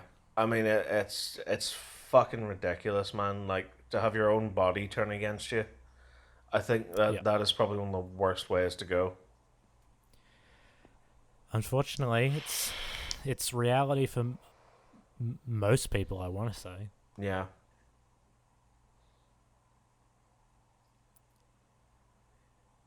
We keep getting really dark and depressing. Well, see, that matches the theme of this movie, which is dark and depressing. Yeah. So I like to view these more as a podcast and less of an audio commentary. Like, you can watch the movie with us, but we ain't going to be talking about the fucking movie for a lot of it. Maybe once or twice. Did you see that Bill Murray just fucking went out and said, "Yeah, I'm in Ant-Man 3"? Yeah, and he wasn't supposed to. He's the ultimate troll.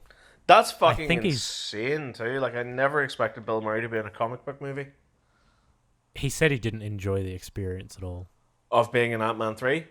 Yeah. That's because he's an old cunt, fuck him. But I imagine it's only a small role. Like, it's probably like a cameo. Scott Lang's dad or something. Yeah, a lot of people have been saying he's probably playing Scott Lang's dad. It could be that, or it could be Eric O'Grady, who's the irredeemable Ant-Man, which would make sense because Eric O'Grady's character, he would shrink down and he would literally perv on women in their bathrooms. Nice. So that sounds like Bill Murray. Yeah. Although, like, Bill Murray is the guy that will show up at a fucking party and do the dishes and just sort of fuck off. You know, like, he's a weird fucking dude. And do you know what?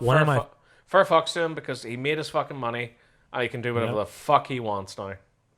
One of my favourite interviews on Graham Norton is with him and Matt Damon for that movie. What was it called? The one where the Monuments Men. Yes.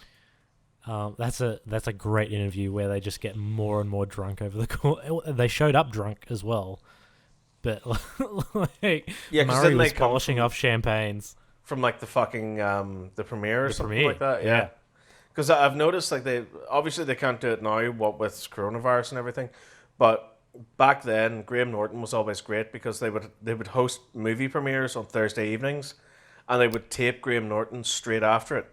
So, like, literally, you'd be halfway through the show, and there's Graham Norton doing his usual campy shtick, and he'd go, "Oh, I'm sorry, everyone will have to pause there because Harrison Ford has just showed up," and the door would open, and he would walk in, and he's literally just left the premiere, like got into a cab, and showed up at the studios for Graham Norton taping. So, like, half the fucking, well, I'd say most of the fucking guests that have ever been on the Graham Norton show are fucking plastered. Yeah. Because, like, even in the green room before they come out on stage, like, they're just being plied with fucking alcohol.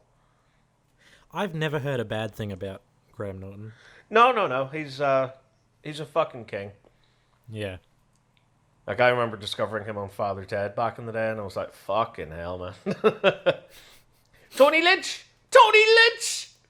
He came in at, like, what time was it? 11 minutes past 10? My grandfather, he was super homophobic for a very long time, but he started watching Graham Norton, not realizing that he was gay, and then he found out, and he completely changed his tune. He was like, "Oh, they're nice are people. just normal people." Yeah. Most of them. Oh man, you gotta love homophobic people, don't you? I think it's the funniest fucking thing. It's the funniest fucking thing, though, isn't it? The most ridiculous. It's great. I love it. I love like really obvious racist people. Like, you to say it. I love racism. I love racist people. I don't love racism. But Sounds 'cause like you're saying I love racism. I just think it's funny. I think it's so funny that people can look at someone that are just slightly different looking from you and go, "I hate you. Why? You don't fucking look like pervert. me." What's wrong with you? Are you trying to rape my children? Oh, that's fucking like what? What? Where the fuck does this shit come from? Hell. It's just the dumbest fucking thing. How it ever caught on in the first place astounds me. It all goes back to religion. Lovely, lovely religion. My favorite. This is a great set. What, Luke's X-Wing? Yes. Yeah, the Bespin set is fucking badass. Especially the carbon freezing chamber. Yeah, the blues and the oranges contrast really well with each other. It's just got so much fucking atmosphere to it.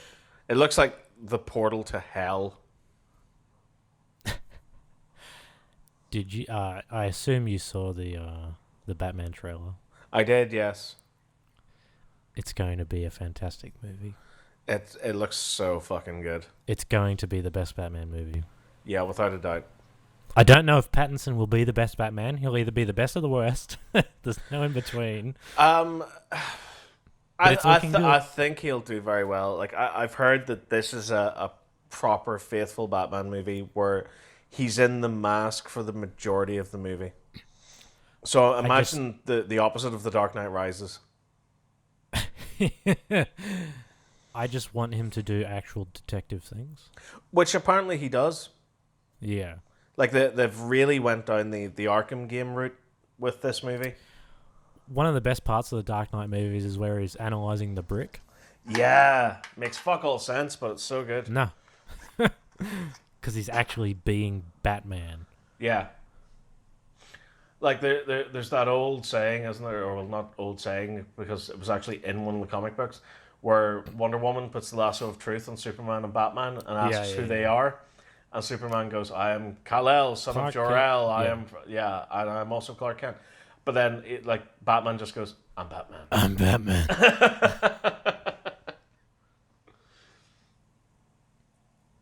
Where is she? Where's the trigger?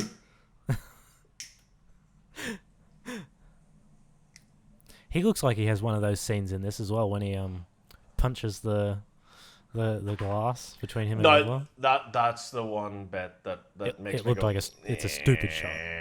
I think that's trailer editing though. Yeah, it'll probably be more natural in the film because it's the one part that makes me go, that's kind of fucking lame. But apart from that, though, everything looks great. Like Zoe Kravitz as Catwoman. Oh yeah, looks fucking spectacular. I can't tell if she's wearing wigs or if it's supposed to indicate that the movie takes place over a long time period. No, I think she's wearing wigs as disguises because I think she's just got that pixie cut most of the time. Yeah. Colin Farrell, unrecognizable. Fucking unrecognizable. Colin Farrell as the Penguin. He's just doing a Boston accent. I got you. I got you. I got you. No, you fucking didn't. That last shot is fucking fantastic. Yeah, where you see it from Penguin's perspective, where he's upside down walking toward him. You would be thinking he's a fucking demon. What is he can't be human. Yeah. Same as when he's just and it kind of took me out of it a little bit when he's in the hallway and he's just taking bullets from the machine gun. Well, yeah, because I think that's supposed to tie into the whole thing of, in the comics, Batman has the chest emblem as a target. Yeah. So, whenever the villains try to hit him, it's the only bit of color on the entire suit. Yeah. And I don't think that the Bat logo is colored. I think it is just black. But it's supposed to be a representation of that, where it's no, the brightest part in the costume is his exposed mouth. Shoot there. Exactly. I don't know what it is, but that shot where he's in what seems to be the sewers and he lights the flare and he's leading a whole heap of people. Yeah. That's a great shot. I don't understand it at all. I think it's supposed to be reminiscent of Dark Knight Returns. You're right. Where he leads the mutants through the... Like, it'll be very different in this movie, because this is supposed to be, like, obviously. year 2, isn't it? Yeah. So, I think it's just there to be reminiscent of that scene in Dark Knight Returns. I have a feeling Riddler probably won't be in the film that much. I think it's one of those ones where he's the inciting incident. Yeah, He's like the one that Hannibal kicks, Lecter. Yeah, he kicks all this off, and his presence will probably be felt throughout the movie, but I don't think he'll get much screen time. I actually went through and analysed the trailer frame by frame, and there's a shot there where you see Bruce Wayne, and on the ground has been painted, and it's like a compass. Yeah, And it's it like has names. family and stuff. On it, One I of can't them remember said, exactly what it is. Sins of the Father or something. yeah, and the rest of that phrases are the sins of the son, right? I think that Riddler knows that Batman is Bruce Wayne, right? Well, yeah, he's the fucking Riddler. But it's also, a lot of the time, it's his greatest riddle that he's never able to figure out. But then it could also be he knows the answer, but it's the greatest riddle, so he can't tell anybody. Or it could be like one of those great takes where it's like he knows the answer, but he doesn't know the question. Yeah. Where he knows Bruce Wayne is Batman, but he doesn't know why Bruce Wayne is Batman. And what I'm thinking is maybe Thomas Wayne did something shitty, and that's why it's the sins of the father. Well, see, that would work well within this universe that they're building up. Yeah. Where Gotham is a place that will corrupt you. Like, you can be corrupt and come to Gotham. You can be the White Knight and come to Gotham. Eventually, it'll get you. Yep. You know, and that's the struggle that Bruce Wayne is finding himself in, where he's struggling not to become corrupted, like his father before him. Much like in this movie. That's the best lightsaber thing, where Luke's comes out super fast and Vader's is just ever so slightly slower. Yeah. It's the best. One-handed. Again, it's just to show I don't give a fuck about you. I have no stakes in this fight. I can take you down like that.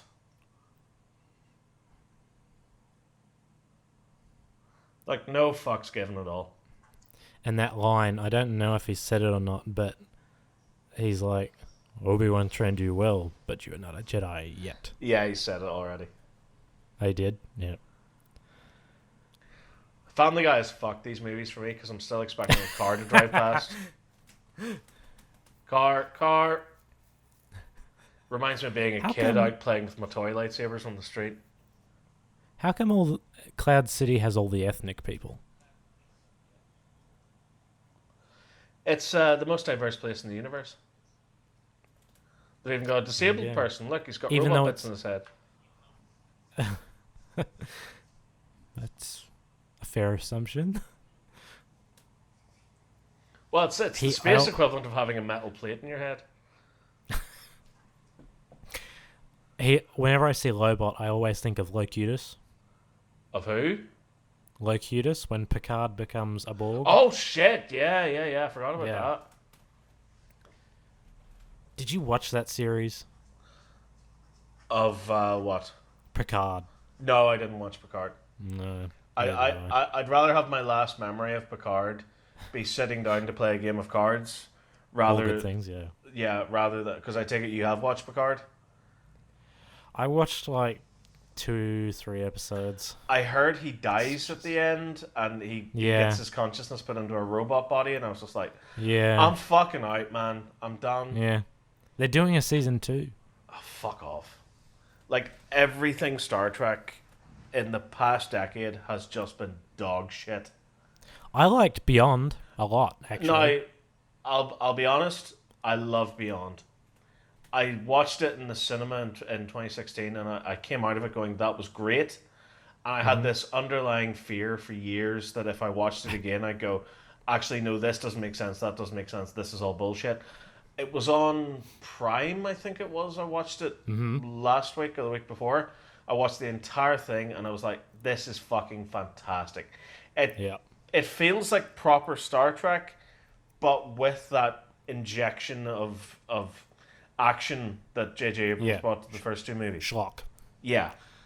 Like, there are still like stuff in it that I take great fucking problems with. Yeah. Like, they beam a moving motorbike to the ground, and it's like, that shouldn't make sense. At least it's not Into Darkness. Fuck Into Darkness, man. The cast in those movies is great, especially Cumberbatch as Khan. Yeah, but they wasted on all this tripe and nonsense. Yeah. Like the bit when he goes, "My name is Khan." It's like, you're saying that as though the characters are supposed to know who the fuck Khan is. Yeah. But that's for the audience. Who is the lady woman in that movie? Alice Eve? Yeah, that's it. Yeah, because she's supposed to play someone who in the original series Kirk kind of has a thing with.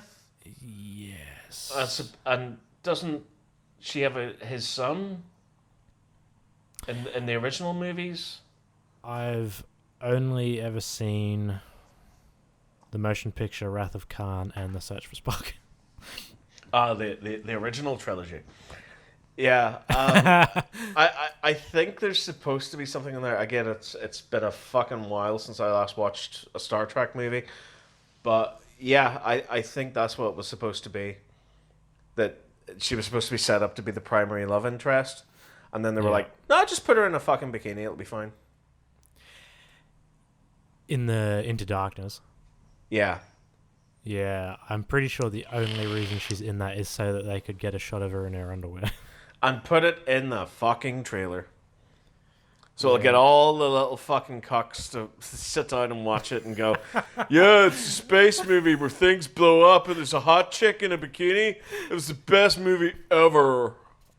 Cuck might very well be my favorite word. I love that, yeah.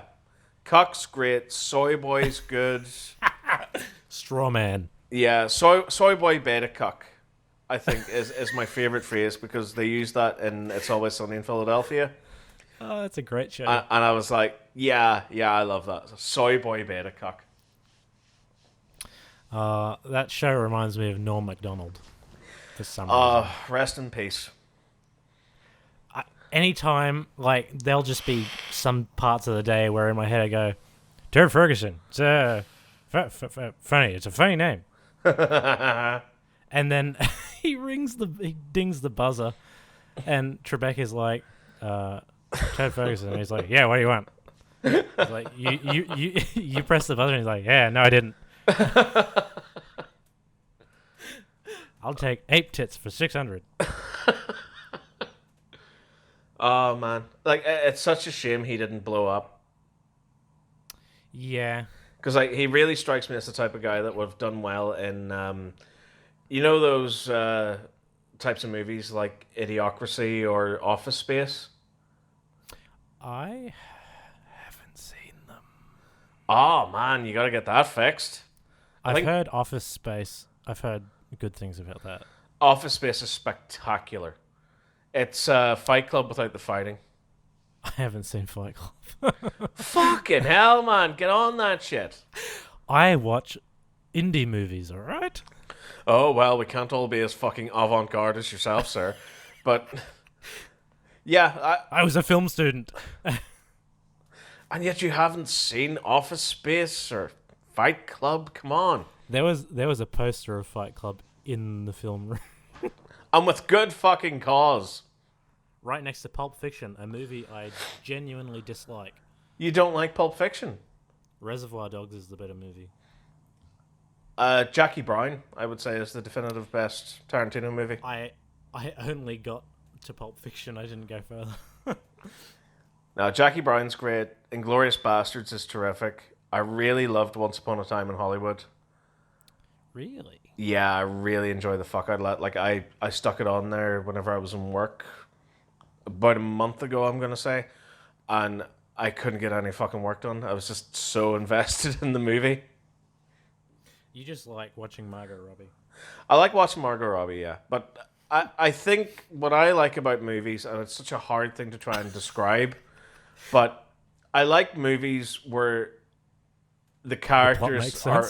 No, where the characters are at the forefront. I don't give a shit about the plot. Yeah.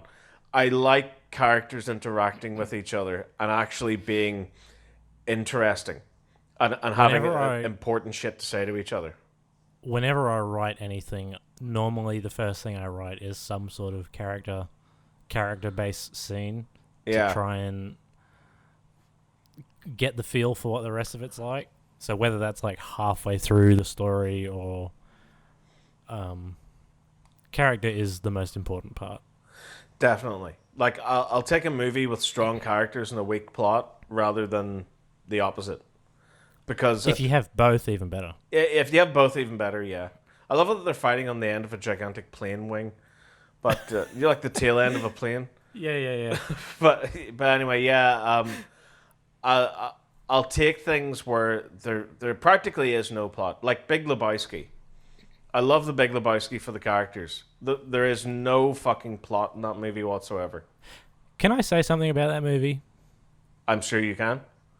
I haven't seen it. Oh, for fuck's That is on the list. That's definitely on the list. You have yet to be introduced to the absolute beauty that is the White Russian cocktail. It's just vodka and milk, isn't it? It's vodka, Kahlua, and milk and ice. Oh. Thank you very much. You have to have your coffee liqueur in there. I hate coffee. Well, you see, like, it'll mix properly with the milk and the vodka, and it'll get you pretty fucking hammered. I only drink tea. Well, okay, then make a British Russian. A white British. A white Britain. Yes, make a white Britain, which is what Brexit was supposed to do. He's got jokes. He's got jokes. That one fucking flipped on you, didn't it? Well, I don't give a fuck, mate. Thank fuck Article 16 hasn't been triggered. That's all I'll say. Is that the internet one? No, it's whatever the fuck it is. It's something about Northern Ireland having a backstop or something like that. Oh. So while England, Scotland, and Wales are absolutely fucked, we're sitting here in this lovely little grace period where we're not quite out of the EU, but we're not quite in the EU. So we're kind of like the pirates of Brexit at the moment. We're like, we'll still get oil prices quite low, and petrol prices haven't gone as sky high as they are in England. But at the same time, we don't have the food shortages or anything like that because we're still connected to the EU by not having a border between Northern Ireland and Southern Ireland. Normal Ireland. Yeah, proper Ireland. Yeah, I've never understood. Is the reason for the separation, was it because a whole heap of British people came over and said this is ours now? Yeah, it was the whole fucking empire thing. Because Britain decided, oh, do you have a flag? No, we own you now. You know, that's that Eddie Izzard joke. That's the Eddie Izzard joke, yes. Flag, hat. But yeah, like, do you have a flag? Yeah, that's literally what they did. So they did that with Ireland, and Ireland was like, get the fuck. So they ended up making a deal where they created Northern Ireland, which is the top 6 counties in Ireland remained under British rule. And then after a while, they were like, we don't really want Ireland anymore. It's shit and does nothing for us. And they're all murdering each other at the moment because there are people here that are definitely loyal to the Queen. They're definitely loyal to the British way of going. And there are people that are like, this is some fucking bullshit. Everyone else has been handed back their country.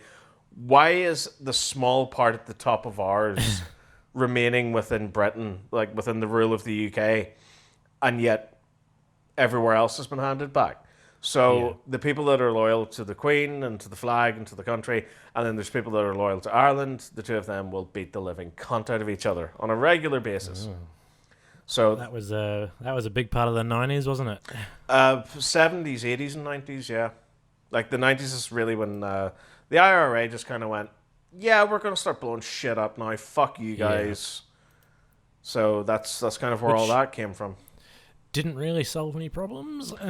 Not overly, no. But you see, just made a lot more. The thing is, right, back in the day, it was supposed to be a nice little straightforward thing. You'd plant a bomb, bring up the cops and go, I've planted a bomb. You'd best leave this area.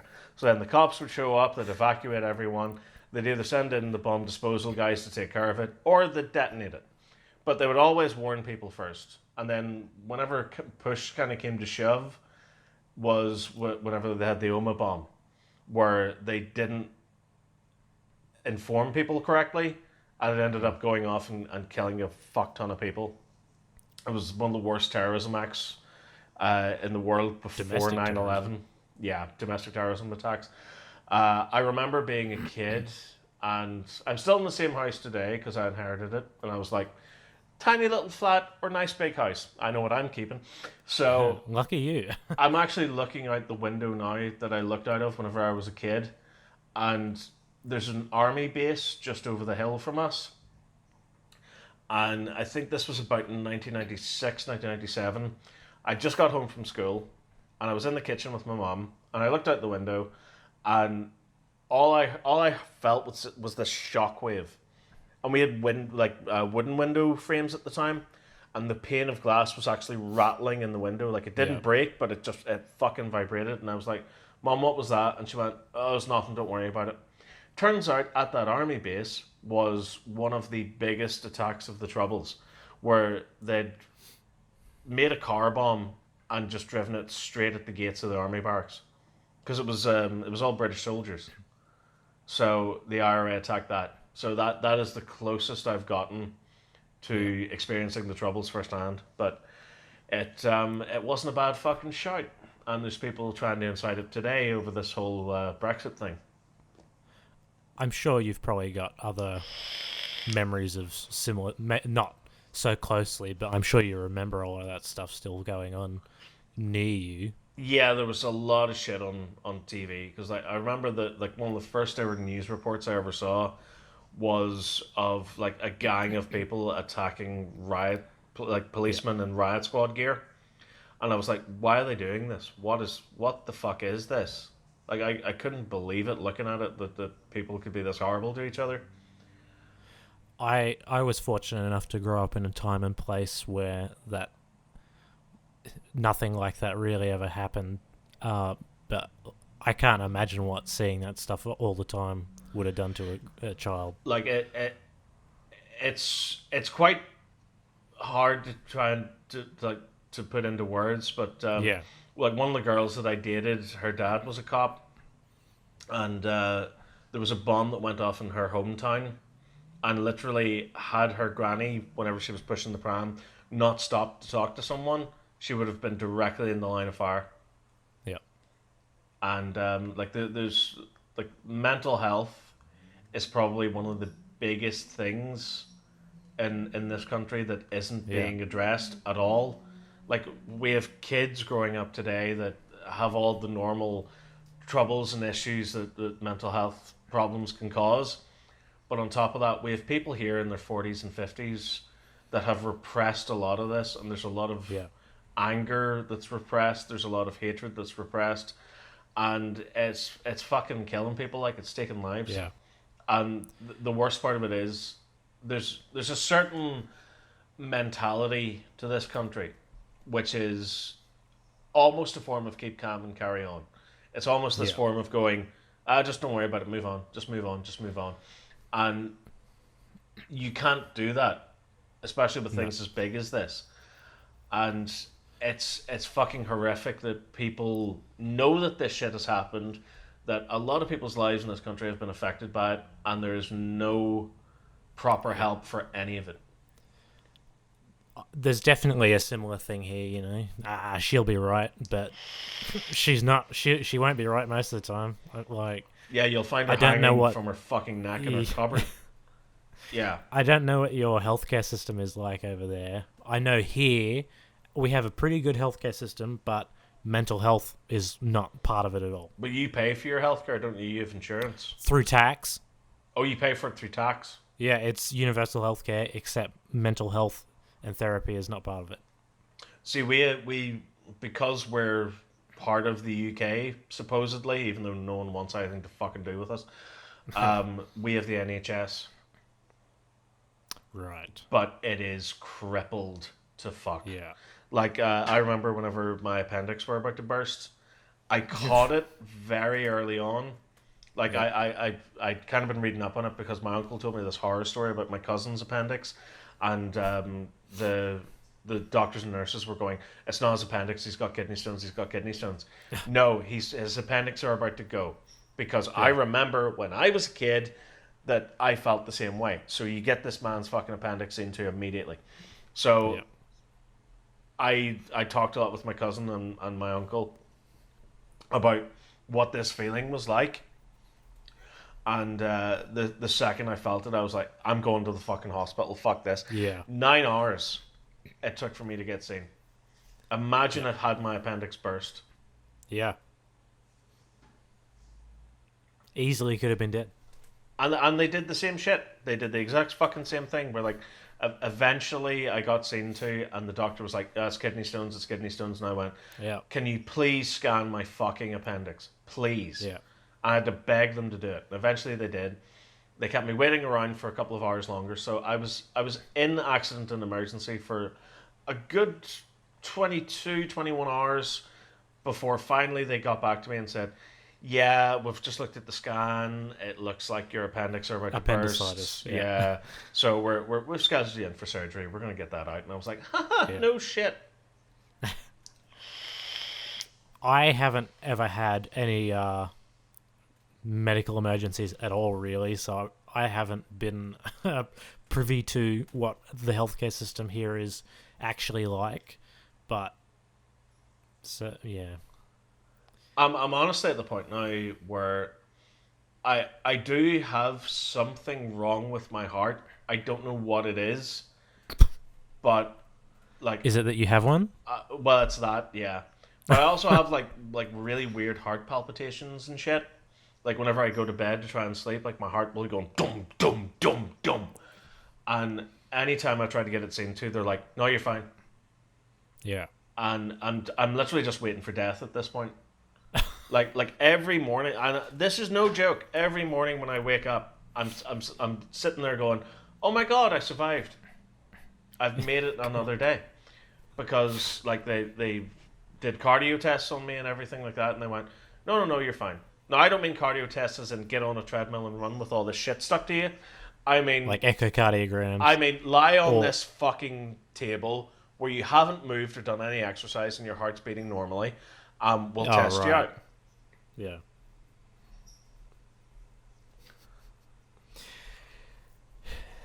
Yeah. The movie's finished almost. Yeah, this is the end. And that dark and depressing tale of mental health, domestic terrorism, and waiting for death is a great way to feel at the end of this movie. Where Exactly. everything's fucked. One of the greatest films of all time.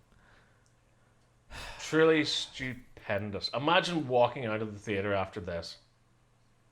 Look at that. Who knew Darth Vader was Luke's dad? Ah. Come on, buddy, you ruined the movie. Apparently James Earl Jones didn't believe it.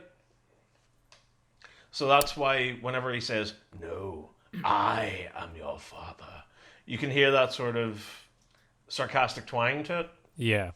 Because he was like, "There's no way this is fucking real." And what finally convinced him was seeing the next movie.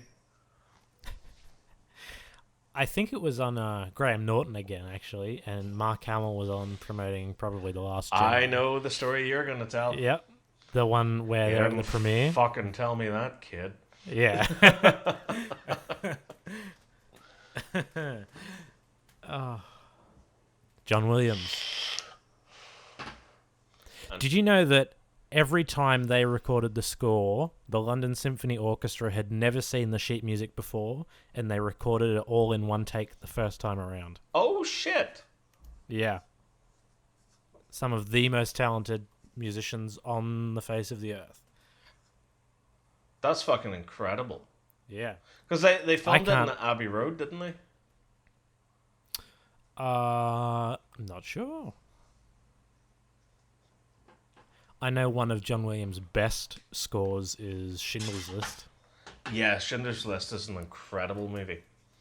And one of the most depressing films. What's even more fucked up is that Spielberg was off shooting that while supervising the editing on Jurassic Park. Yep. Because did they come out in the same year? Did they? 93? Yeah. Or Obviously Jurassic Park. Schindler's List 94. Jurassic Park had a lot more post-production, so it's entirely possible that they did. No, they came out both 93. Fucking hell. That John Williams told a story once about fuck,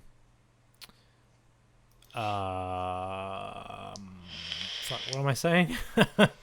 About scoring Schindler's List, and Spielberg came to him with the script, and he read it, and he said, "I don't think I can score this film," and Spielberg basically said, "Shut up and do it." Man, it goes to show the fucking level of skill that Spielberg has, where he can release a big summer blockbuster, but also do this quaint, thought-provoking movie about the Nazis in World War II, both in the same fucking year. But he also hasn't made a good movie in 20 years. That's true too. I think Red Letter Media got it right. They were like, yeah, he's had a kid now. He's got a family and shit going on, so it's kind of softened him a little bit. But like, I like the Spielberg pretty much from Duel all the way up to. I think what was his last movie before AI? Was it Saving Private Ryan? Yes. I think from Duel to Saving Private Ryan, that's pure Spielberg. And you Catch can't Me get If You better Can than is that. fun. It is, but I think that's the last fleeting glimpse of classic Spielberg. It's What about Ready Player One? oh, that masterpiece. Yes, of course. Actually, that's the last movie he's directed. Oh God. I don't know if he wants to go out with that.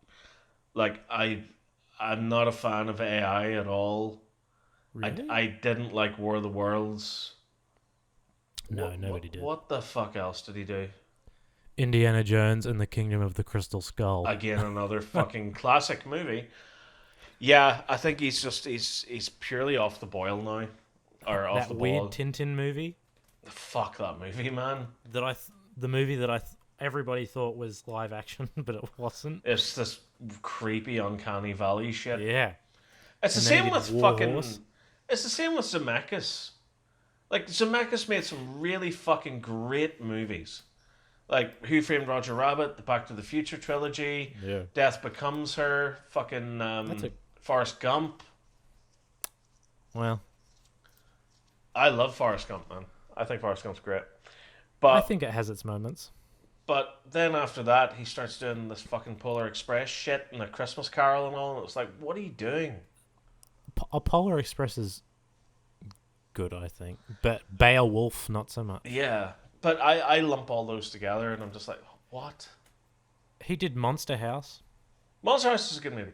In fact, Yeah. one of the guys that wrote Monster House wrote the new Ghostbusters movie. Really? Yeah. Is it Dan Harmon? Gil something, I want to say. I think that was the dude that directed the movie. Gil Keenan. I think he co-wrote it. Monster House or Ghostbusters? Monster House. No, he directed it, but he didn't have. Not that I can see, at least. It was, I don't know. If you look up Ghostbusters Afterlife, whoever the fuck wrote it. Yeah, no, he's a writer on that, Yeah. but not Monster House. But he is a writer. Yes. Well, there we go. He was a writer that happened to work on Monster House, not as a writer. Well, either way, the two of them still connected, and my point is still valid. Fuck it. Happy Feet is the best Mad Max movie. Yes, it fucking is. Did you see that weird BFG movie that Spielberg did? No, because it did not appeal to me in the slightest. No. I love the BFG book, but both the animated version and the Spielberg movie, I take no interest in. I think Spielberg's last good movie was The Terminal. That's that Tom Hanks movie, isn't it? Yeah, and Catherine Zeta-Jones. Yeah, I like that one.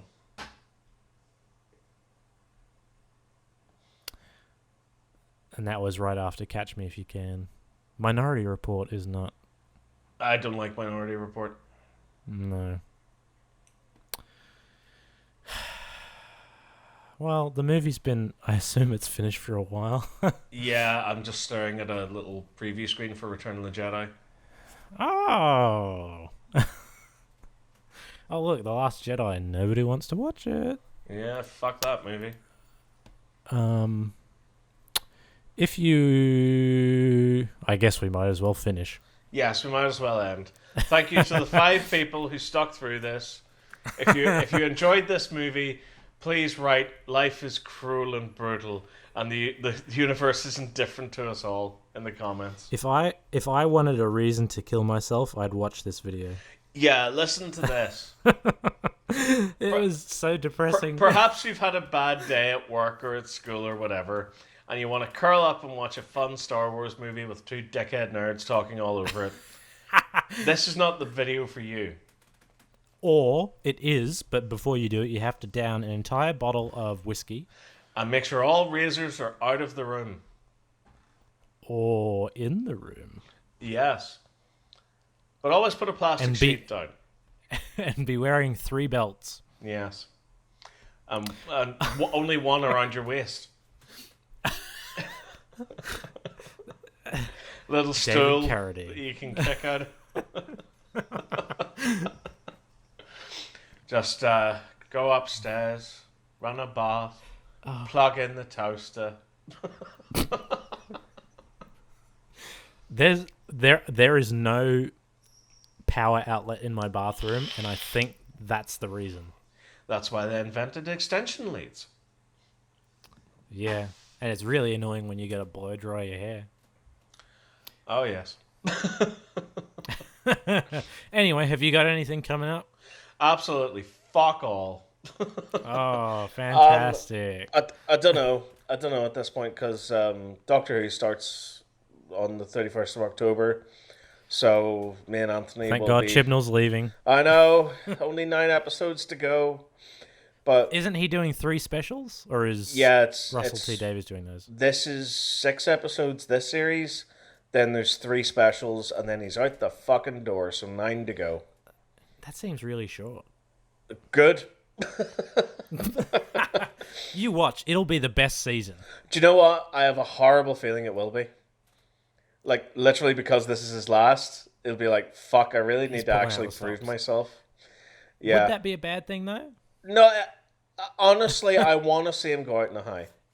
Yeah. I don't... It won't happen. Like, I know it won't, but I live in this weird area of being very apathetic, but also kind of caring.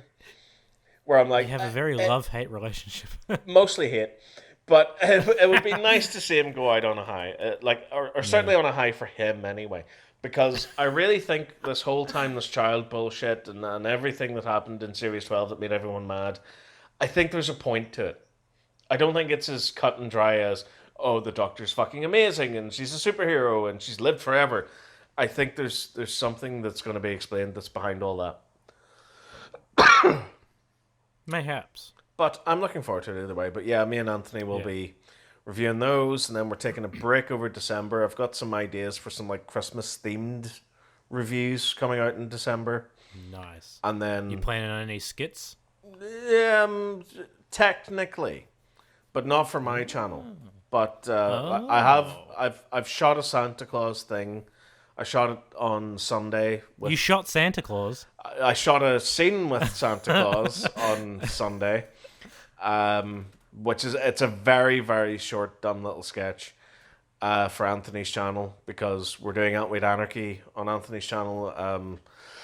We're in pre-production for Series 3. We have shot some of the Christmas special, and the idea with what we're doing with Antweed Anarchy now, which is quite fun, is that back in the day in the 90s, whenever Robot Wars was on BBC Two, you would always record it because it was a Friday night, so you were always out or you were at some club or something like that.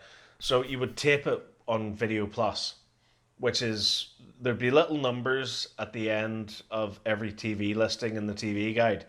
You put that number into your video player, and that will tell your video player, start recording at 6:45, stop recording at 7 or 7:30, and it would never work because you had to tell the VCR what time it was.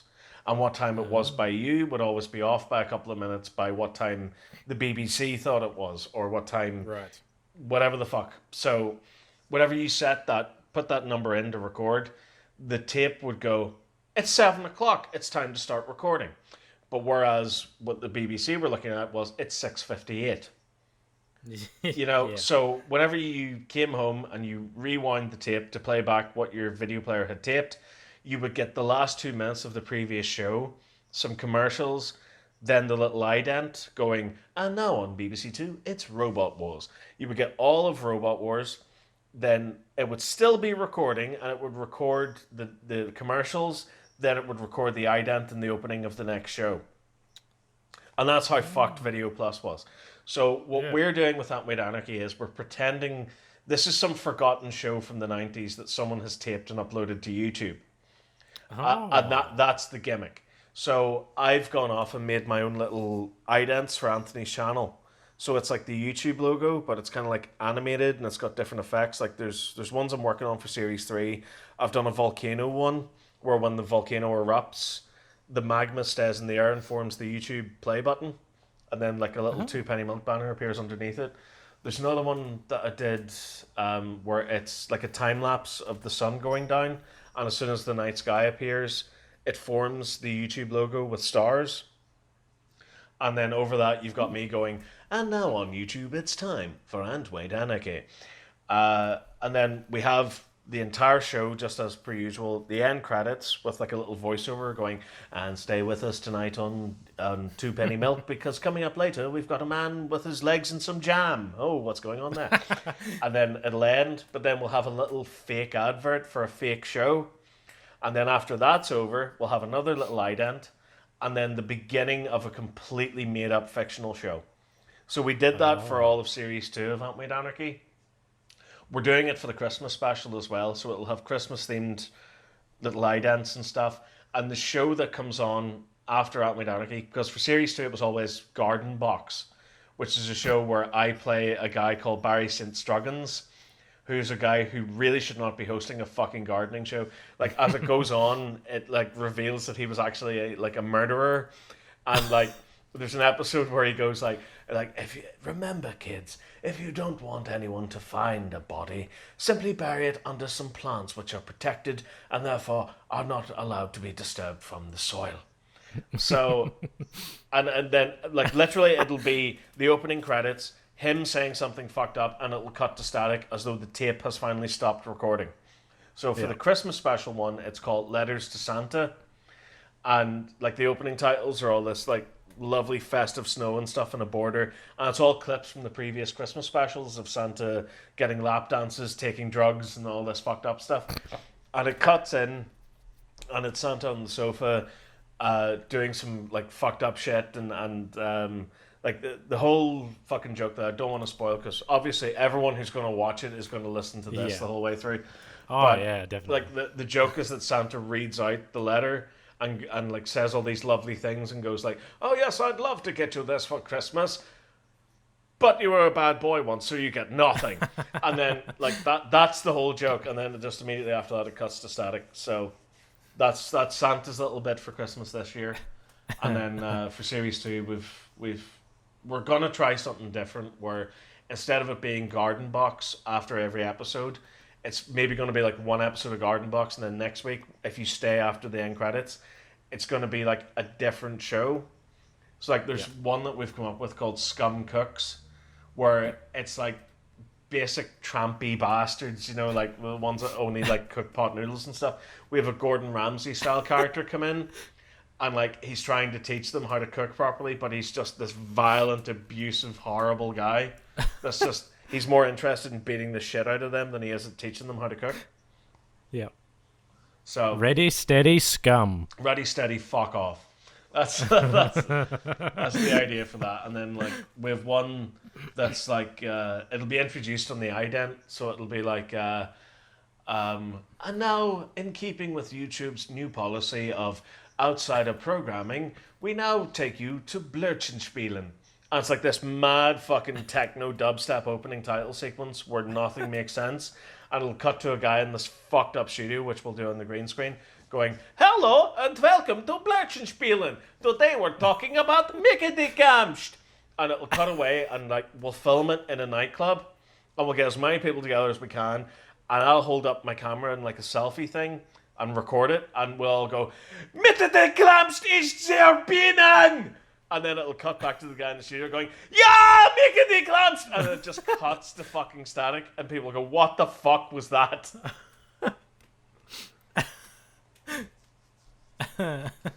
So that's the sort of shit that we're doing with our lives. Living the life. Living la vida loca. Very interesting. You'll be able to find that sometime in the next 50 years. Month to, between 1 month and 25,000 years from now. Yes, it'll be available somewhere. On VoteSaxon07, I believe is the... No, it'll be on Antway, Two Penny Milk. It'll be on Two Penny Milk 8908. Right. That's where Antway Anarchy lives. Antway Anarchy, for anyone that doesn't know, is Robot Wars, but smaller. And Irish. And Irish, yeah. And fucking batshit. Because that's what we wanted to do with it. We want the actual Antway Anarchy show to feel like you're watching Robot Wars in the 90s. So it's not like because when Comedy Central did BattleBots, they put like, "Oh, fun jokes and ha ha ha ha, how do you do's and all that into the episode, and it was like, this isn't fun. So our way around it is before the episode starts and after it ends is all the stupid shit. So like all the little fake adverts and fake TV shows and stuff, they're there as a sort of like little cherry on the cake. But the primary thing of the episode itself is it takes itself seriously, and that's what makes it funny. Because I do like the commentary and stuff for it. So like if a robot hits another robot, and like they're small little models, so they're not going to do much to each other. But I'll treat it like it's the most serious fucking thing in the world, because there was so much hyperbole in the classic series. Whenever it was two remote control biscuit tins bashing into each other, it's not like it is today where you have like big powerful motors and shit just ripping each other to fucking bits. And then like whenever we have fights where like the lab-mates don't perform properly, like you have me doing the commentary and I'll deliberately take the piss out of them because they're shit and they don't work. Yep.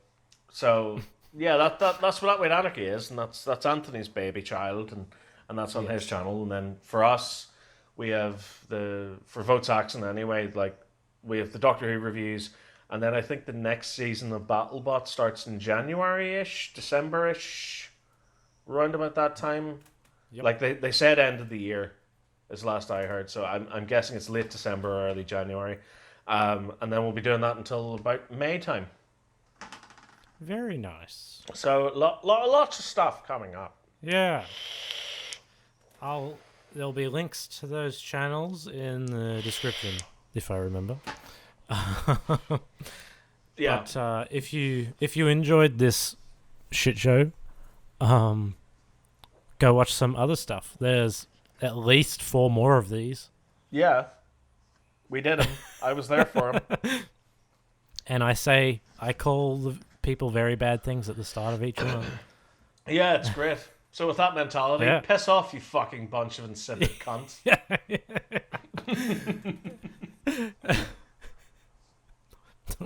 No better way to end it than that. Hey, wankers. Thanks for wasting your time with this bullshit. Fuck you.